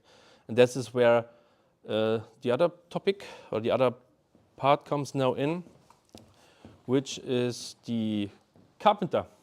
Carpenter is like basically the same. Yeah? It's a scaler for nodes. Okay, then we're stopping with the same. That's it. So it's more granular approach than the traditional autoscaler. It scales mode a little bit different. So what it also does is watching for pods that are marked unschedulable, so pending pods. Yeah. It evaluates the constraints, what we talked about, tolerations, selectors, affinities, stuff. And then it goes in provisioning. And there goes the part where it drifts away from the cluster autoscaler. So we have node pool and node classes for Carpenter. And Carpenter directly, when a pod is unschedulable, Carpenter marks or directly moves the pod to a node, to a node. So the cluster autoscaler, yeah, it will mark it waits until the node is ready, and then the calculation is from the kube scheduler where to place the pod. And Carpenter directly places the pod on a node while scaling up. You will see it in a few seconds. And the big part where Carpenter really shines is removing of nodes. Yeah? We have expiration settings. we have consolidation and drift. Yeah, just keep that keep it in your mind. I will cover it later. And the good part of Carpenter is now, since I think AWS reInvent in Las Vegas last year, Carpenter Core was given to the SIG autoscaling of Kubernetes. So before it was open source, but the code was owned by AWS. But now they donated it to the SIG autoscaling, and it's now part of the Kubernetes project, maybe. Yeah? And how does it look? In a small picture, we have the pending pods on the left. We have the unscheduled pods on the bottom left. The kube scheduler at the top will place pods on the existing capacity. When the capacity is finished, Carpenter will go there and provisions just-in-time capacity. Yeah, so we have there 3 nodes, but then Carpenter goes there and say, hey, the workload needs to be consolidated. So the 3 VMs are too expensive. Let's move everything to one big VM. And this Carpenter continuously doing. So whenever you scale workload, when your workload is dynamic, it scales up, scales down, Carpenter will watch and consolidate all the nodes and always take the cheapest one. Basically, we'll see in the demo. Now we come to the Azure part, where I'm really thrilled for, because since November, after the reInvent annunciation, Carpenter on Azure was announced as alpha, also preview. If it would be beta, it would be stable, like Flatguard, Thilo said. So we have to wait a little bit. We have 2 options to use Carpenter on Azure. We have the self-hosted option, the node auto provision. I will also talk in the next slide. And the thing is, like what Carpenter also does, it does not rely on node pools or VMSS. So Carpenter can put in a node pool, in a Carpenter node pool, not a AKS node pool, in a Carpenter node pool, multi-SKU VMs. So a VM with 2 cores, a VM with 32 cores, doesn't matter. Carpenter always chooses the best suitable. And this because Carpenter is, I would say, cloud aware. Yeah? So Carpenter is built for the cloud, so it can act with regions, with global regions, with multi-region, with VM SKUs, and there is Carpenter fit. And what the Azure team does, they created Azure provider and extended the Carpenter core, so everybody could do that now because the code is out now, like I said, from the Kubernetes project, and everybody can do now the Azure provider. So there's an AWS provider at the moment and the Azure provider. So the Azure team did a lot of effort, and like I said, the provider is also open source. It's written in Go. Contributions are welcome from the team, so I have a lot of contact with them, and here's the GitHub project. So if you want to test, submit issues, can write Go, then you're happy and welcome to contribute. Okay, so let's go a little bit more into Azure. Should I go back any? No? Okay. So what does Carpenter on Azure do? The Carpenter node pool follows the control plane Kate version. When you worked with AKS or any cloud provider, you always say you update the control plane, you update the node pools or node groups on Azure, AWS, and so on. But what Carpenter does, it has this drift detection, what I mentioned before. For example, if you update the control plane, Carpenter will see, hey, there's a change. And then it will replace all the nodes and with a new Kubernetes version. It also does it with the images. So nodes have images, like Thilo said. Yeah, so nodes come up, nodes go. Yeah? And what Carpenter also looks is you can specify in your config which base image for the node you want to choose. At the moment, it's Ubuntu is only supported, but Azure Linux will follow. So you can specify the Ubuntu version and the tag of the image. And if you don't specify it, Carpenter will always monitor if there's a new image available. And until when the new image comes available from Microsoft, they push it, then Carpenter will replace the node through the drift detection. We have GPU support available. I think it was merged last week. And now we have both the modes, let's say, the self-hosted.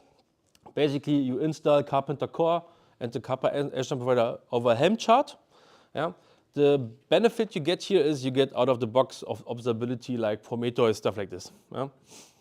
At the moment, this is not the, let's say, best way to do it because, but in the future it will be the way to do it if you want. But at the moment we go for node auto provision, which I would say is the managed Carpenter. So like the cluster autoscaler, it will install Carpenter on your cluster with the Azure provider, but you don't see it. It's running on the control plane, abstracted away from you. You don't have to deal with it. It will be updated by Microsoft, so that's a managed Carpenter. When you use Helm, you have to make safe updates by yourself. Yeah, it's the not auto provision or the managed Carpenter, let's call it, is based on the self-hosted. So it's the same code base in the GitHub project, so you can always look there. And what's the benefit here is it comes with the default node pool and a search node pool.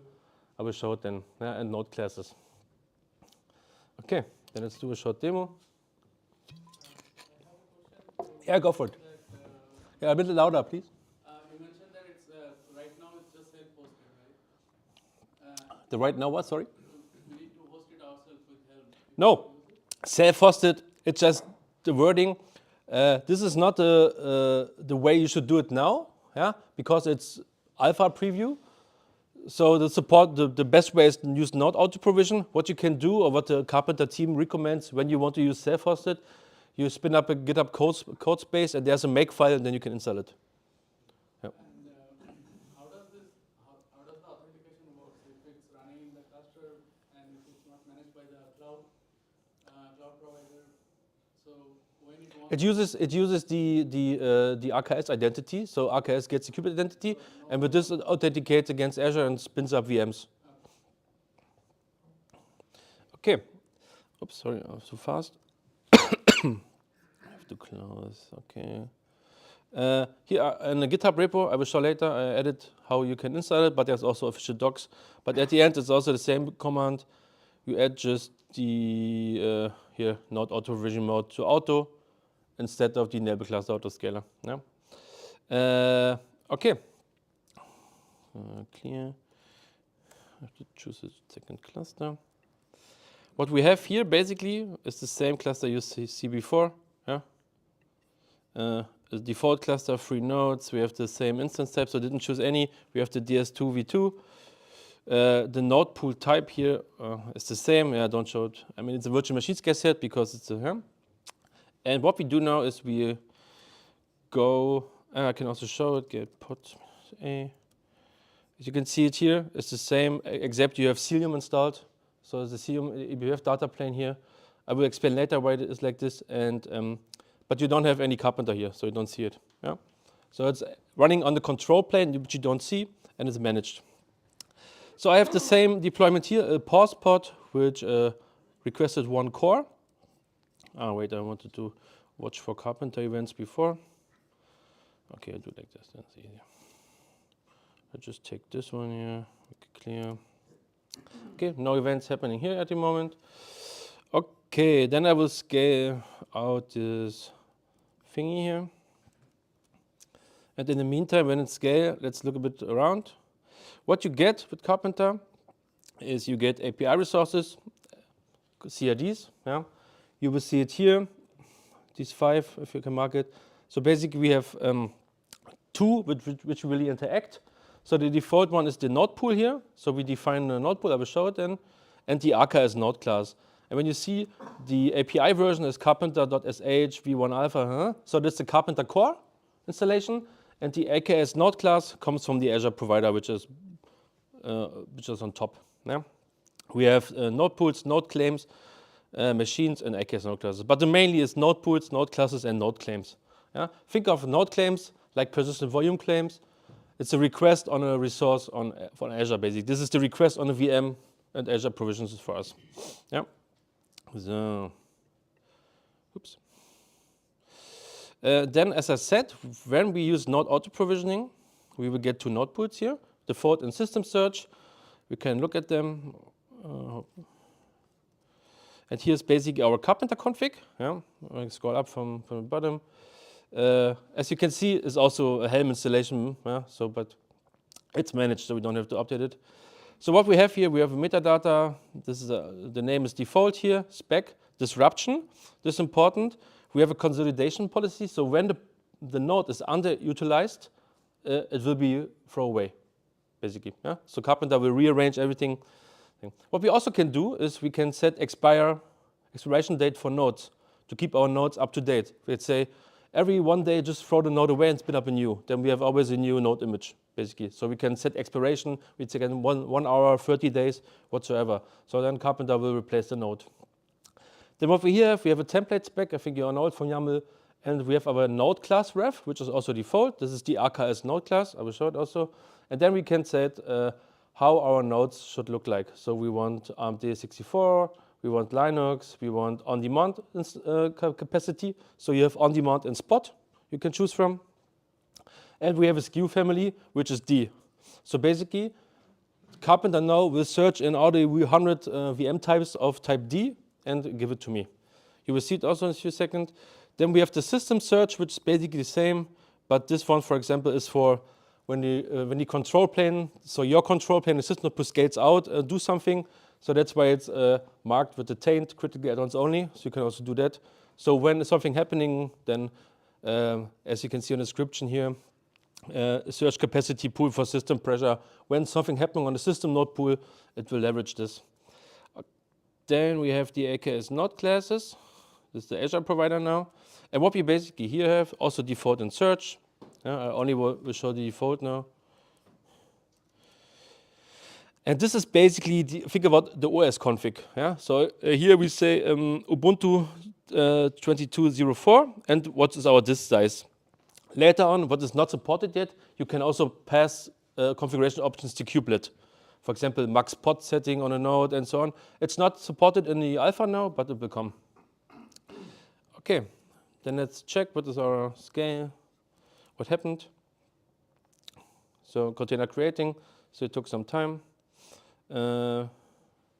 And what we will have now is, as you can see, it also scheduled some pods on the existing, but here it took just one node. As you see, it's all the same. And then we can look at the node claim, yeah? And we see, okay, it calculated, it needs 8 cores, so the D8 so the D8 series, so the 8 cores, V5 series, yeah. So different to the cluster autoscaler, it calculated, okay, I need this size, and now we can work with it. We can look at this, and then you will see, this is the node claim, and basically, here, this is the option I set D, so Carpenter now can go there and check in all these SKUs and say, hey, what's the best suitable node for my workload? Yeah?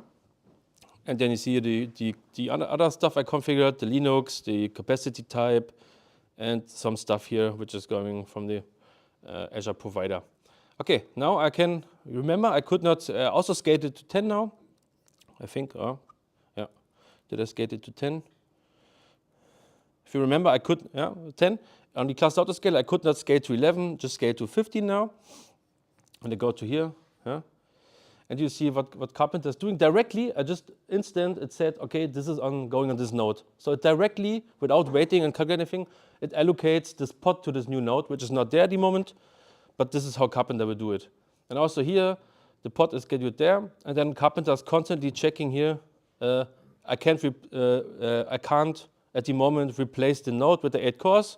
I can't replace it with a cheaper one at the moment because my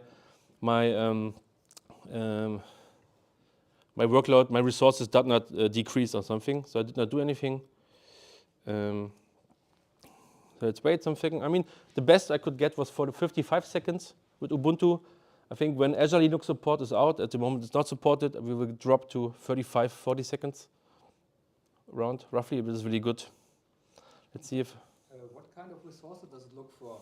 Usually, no, it's RAM, CPU, or local disk storage? RAM and CPU, always. RAM and CPU. Kubernetes or RAM and CPU. 68, a little bit slow today. While waiting, yeah, just a question, does the consolidation, what is it called? Consolidation, yeah. Does that respect the pod disruption budget? Yes. Okay. Yes. And if you are using KDA or Yeah. HPA, it automatically takes care of. Yes. You can also work with Carpenter, KDA. So it doesn't matter. It's just a node scaler at the end. But it's more like intelligent. What it will do now, so as you see, It calculated, let's see. At the moment, it could not replace our nodes with a cheaper node. Because remember, I had three VMs with 2 cores. I have 15 now, it's like 18 cores.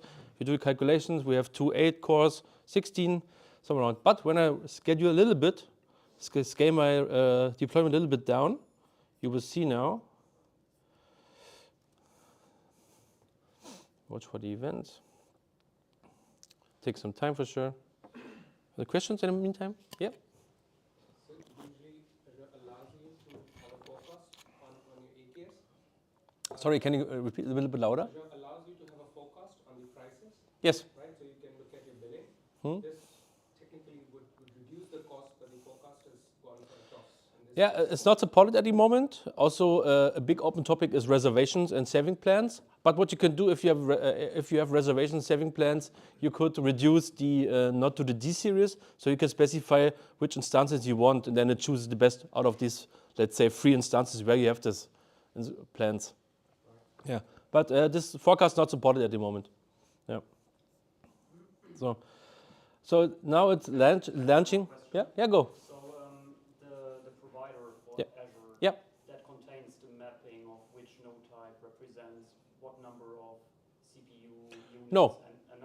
It's I guess it's the Azure API. The provider is just for interacting with the cloud API. So AWS has its own implementation. Azure has its own implementation with the API, and the provider is like the bridge between the cloud API and Carpenter. Yeah, go for it. Yeah, it says it can replace with a cheaper node, so it actually knows the price of the VM for Yes. the current time. Yes, it asks the API. It looks Yes. it up on Yes. real time. Yes. And it's, okay, that's very cool.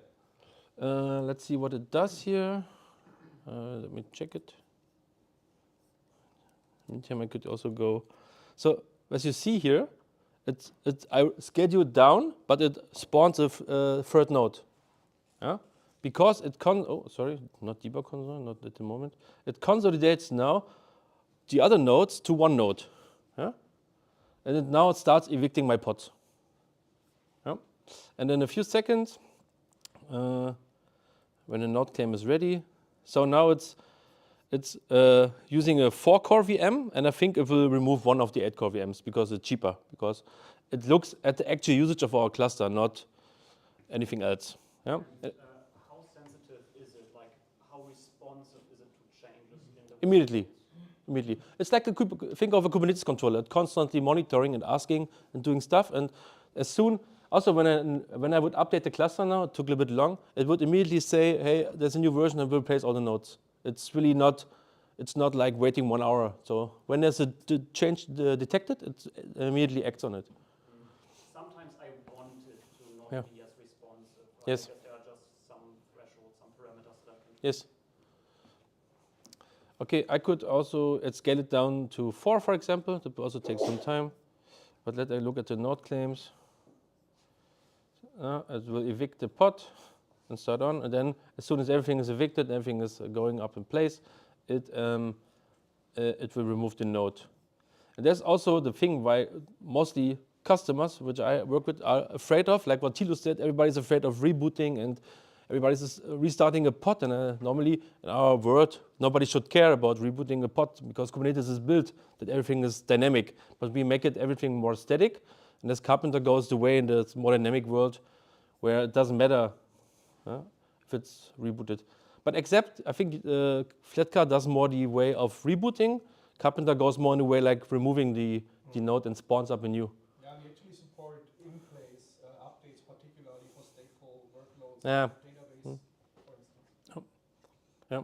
I mean, if you have a PDB and some constraints, Carpenter would not remove the node. So that's for sure. Yeah. And I see here the node claim will be removed. So it's disruption waiting deletion. Let's see if it's already there. I could also scale it down now, and then if I scale it to 4, then it will replace both nodes. I can I can do it, and we can go on. And we can look later. But it will replace both nodes and make a 2-core VM because I have 3 other VM with cores 3. So I'll just leave it there. We go on with the presentation. I think I have 2 or 3 slides, and then we can look back here. And where is a preview? Just some limitations I think which is important. So no support for Azure Linux and Windows at the moment. I think there's a PR open for Azure Linux. So not long we will have it. Like I said, passing configuration to kubelet is not yet supported. Will also become. One big thing is that at the moment it can be only enabled on new clusters, so you can't migrate from cluster autoscaler to Carpenter yet, but it will also come. We have some. There are some network regulations at the moment. We only they support only Azure overlay with Cilium data plane. Not because the others are supported. The others are just not tested yet enough that we can that the team can say it's usable. So the Azure CNI, for example. But you could test it and help. Also not tested on private clusters. And one big thing is NAP, so the node auto provision does not support start stopping the cluster at the moment. Is also one limitation at the moment. Then a short conclusion, just from my point of view. The cluster autoscaler is like a well-adopted, battle-tested solution for scaling nodes. It's easy of use, so you don't have to configure anything. It's good for a static or predictable workload. Small teams, we have 2 pods, and then you can use cluster autoscaler just when something happens, scales up. The thing is, like mostly when you work with cluster autoscaler, you end up, especially on IKS, doing for every team, everything, different node pools, because Java needs more RAM or more CPU, then you make a node pool for this with VMSS, or they need GPU, and then you have all these node pools, and then it's like a little bit cumbersome because the teams, then you have to say, make this toleration there, and make this, and that's a little bit cumbersome. And the cluster autoscaler is very prone for over-provisioning, because, for example, if you choose large types, and you scale, I don't know, 1 CPU and then scale it directly, then you have 7 cores like unused. So, my point of view. Carpenter can be a little bit more complex, depends a little bit. I mean, you have to configure the node pools, the node classes, but you can also use the default ones. But like I said, this is a living thing, and your workload must deal with disruption. So if your workload is like static and you cannot, for example, often I see applications which can only run one time, then you basically don't need scaling. So it can be a little bit more complex, but it's great for staying up to date with the drift detection. So if it replaces, updates the nodes, you can say, hey, after 1 day, throw it away, there will be new. You can be a little bit effective in more granular scaling, because it really you look at the actual usage and not what's going to happen. And it's really good for dynamic and large-scale workload. When you large scale, when you need on Black Friday 100 pods more, then Carpenter is the way to choose. It's also good for static and predictable workloads, because it always will pick the cheapest node, because it interacts with the cloud API. Okay, that's it. So questions we can do now. Slides and demos are available here. Tilo, question? Quick question. Yeah. I'm curious about the CNI dependency. What does again? Sorry. What does Carpenter use the CNI for? Why is there a Cilium dependency? Because the sorry, because we like Cilium. First thing. That's awesome. And it's only at the moment the alpha. It's only tested in this configuration. Azure overlay with Cilium. There's nothing what would say with Azure CNI it's not working, but it's just not tested. It's not officially, let's say. It's not what I meant. I'm curious about the a dependency to a CNI at all. Like, what is it used for in the Carpenter context? No, it's not used. It's not used. It's just not tested, because Azure CNI does the other implementation of the network stack. It's just not tested with scaling, because what you get is you get your own VM, your own NIC, and it's slightly different than the VMSS management of the nodes, because Carpenter manages each VM with the node claim on its own. That's the difference. But it's just not tested. It could be working, but not verified. Yeah. Can you use pause pods like in the autoscaler for pre-scaling in case? Yes. Yes. I also used the. Okay, wait. I can show it to you. I also used like here Kubernetes pause to scale. So, it would replace those pause pods instead of tearing down a node in case the capacity is needed. So I could have Carpenter always pre-provision a node that's ready. But do you need it? That's the question. Why you want to pay for something what you maybe don't need? Scaling takes time, and sometimes, as you said, the Black Friday problem. Sometimes it's on the minute. Yes. In some use cases, and then you want to have a node ready to go. That then you would have to use the pause with the same requests, because otherwise it would consolidate again afterwards, and then you end up Right, with. but there's this time window where it would just replace the pod, so it can reuse other pods on the same node. Yes. Except you make constraints. But you could say you can have a node pool there, and then it's a retained toleration zone. If you don't do it, it will. Like you, no, just when the resources go down. Right? Remember, wait. Where is it? Here. So everything what can be scheduled go on existing pods, existing capacity. Yes, and just what unschedulable is will be trigger the scale-up event. Yes. Yeah. So I have two questions. Taking a cue from him, would it work the same way for the spot instances? Yes. You just accept the type on demand. You say spot, and then it will do with spot instances. Yeah. Okay. And the other question is that let's say we are upgrading the control plane or the images on the nodes, would it interfere with those events? Yes. With the self-hosted mode, by the way, it's also supported. Use Carpenter for running Carpenter to scale up Carpenter. So.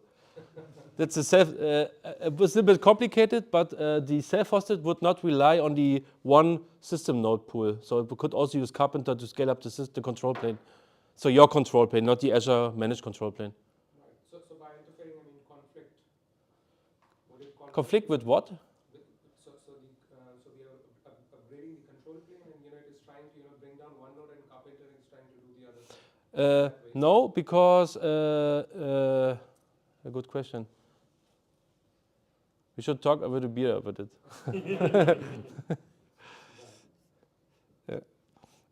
1 second, I just want to show my node claims. So see, it replaced those both nodes with a 2-core VM, basically now, and then you see here, evicting pods, waiting for deletion. Yeah. Here, for example, also you fail to drain the nodes, fewer pods waiting to be evicted. So yeah, and now it's with this node and can't replace it with a cheaper node. So we have to wait, basically. How does it interact with the vertical pod autoscaler? So if I'm constantly scaling pods up and down, I guess it would scale my cluster up and down, reorganize no. But the VPA also, at the moment, if I recall, does it not in place? So it restarts the pod, right? Yeah, it restarts the pod. Yeah, then it would be, if it could be scheduled, then it go on the existing. If it would be not schedulable, then it would go dry up a new node. Yeah, exactly. And then it scales down the pod again, so start. Yes, then Carpenter would act. Yes, Carpenter would act and say, scales it down. Yes, it would be. Yes, that's the thing. But always the cheapest nodes, not the over-provisioned node. Yeah, but it's for Kubernetes built for dynamic scaling up and down. So we do it with pods, and Carpenter does it with nodes, basically. And like I said, if you're with Azure Linux, so I had 55 seconds with Ubuntu. I think the target could be 30 seconds. Put up a node, ready. This is the target around, less I don't say, 35. Yeah? And it does respect all the usual constraints like yes. node selector and yes, you can do it. Yes. Like a topology spread yes. across 3 zones. Yeah. And scale to 3. Yeah, and this time it does not do it. Yeah, but I could also force it. Yeah, but I think I created also the cluster node in 3 zones. So if I would maybe create a cluster in several zones, sometimes it will distribute it over zones, sometimes not. But you can enforce it with these labels and so on, annotation. Takes priority, definitely. Yeah. Yes. You had a question? No? I was going to ask a similar question Okay. about how flexible or configurable are the pricing decisions? Can you slot in the pricing selection is coming from the API, so you don't have any. You cannot choose it, so you can choose on demand or spot. That's at the moment, yeah. And the API decides what is the cheapest, basically. So Carpenter constantly calls the API and tries to consolidate and tries to always use the cheapest node for you. And this queue family, no? Excuse me? You can select this queue family. Yes, that's what I want to say. What you can do is, I remember, or not I, so the Carpenter team or the NUP team, they, for ease of use, where was it here, my node pool? node class here, my node pool. So you can specify here, they just specified it's a general purpose default node pool. So that's why they selected the D series. But you can also say, I don't know, just want D2 something, D4 something, D8 something.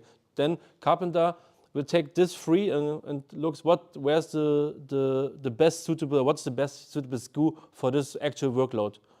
Yeah. Could you also go like DS, DMS? Yes. Like, okay. You can specify any series here. Doesn't matter. So that's why, because Carpenter manages VMs directly. So it doesn't matter. So you can put GPU VMs there, GPU there. But if you don't have a GPU, it will not select the GPU type. So, yep. You told there is one release of Carpenter for Azure and one release for AWS. Yeah? No. You have the provider. Think about it like Terraform.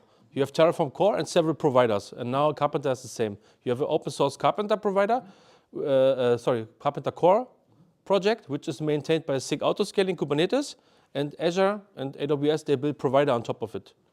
Because the Azure provider interacts with the Azure API, like the AWS. So there's no generic cloud, not that I know, not generic cloud API provider which communicate with all APIs.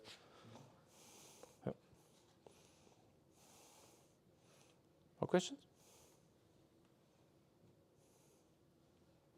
Okay, then I'm finished, I guess. Thank you.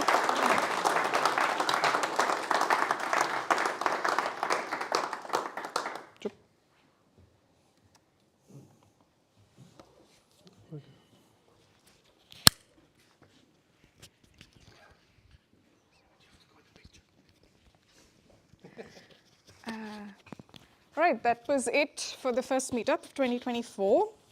We have the next one coming up in Feb 29th. Yes, it's a leap year. It was supposed to be in March because we're trying to do a bi-monthly thing this time. And if anyone's interested in sponsoring pizzas for that meetup, please meet me. Yeah, that's it for today. We have some more pizzas, so there's more time for networking and chatting and all of that. But we're hoping to see you, same space, this place, on February 29th. And I'll put up the event page in some time. I'm still looking to finalize the talks for that particular meetup. So if anyone's really, really interested in speaking about something topical that interests you, or some of you for sure, and you really, really want to present, maybe even jointly with someone else from a different company in Berlin and all of that, please let me know. And yeah, we'll take it from there. Thank you so much. Thank you for coming. And one last thing, we have to take a selfie. This is a tradition I've seen across certain meetups and everything, and I think it's brilliant. We've done it a few times the last year, and I think we should keep up with it. So I'm going to stand here and try and capture all of you, and yeah. Data reject tickets are going on the stage. Oh, great, yes. Yeah, we should talk about that later. Yes, so there's also this event that I organize, which is Cloud Native Rejects. I'll talk more about it in the Feb 29th meetup. And yeah, hoping to see some of you there if you're coming before KubeCon. Yeah, time for the selfie now. Yeah. Where go? Yeah. I don't know if I can I get everyone? Yes, I think so, this way. Do we have to? I think some of you will have to probably squeeze in this way, no?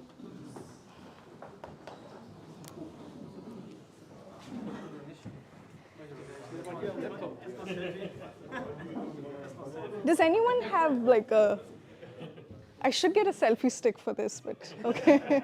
All right, 1, 2, 3, Kubernetes. Yeah, one more. Thank you, guys. Thank you so much. Have a lovely evening.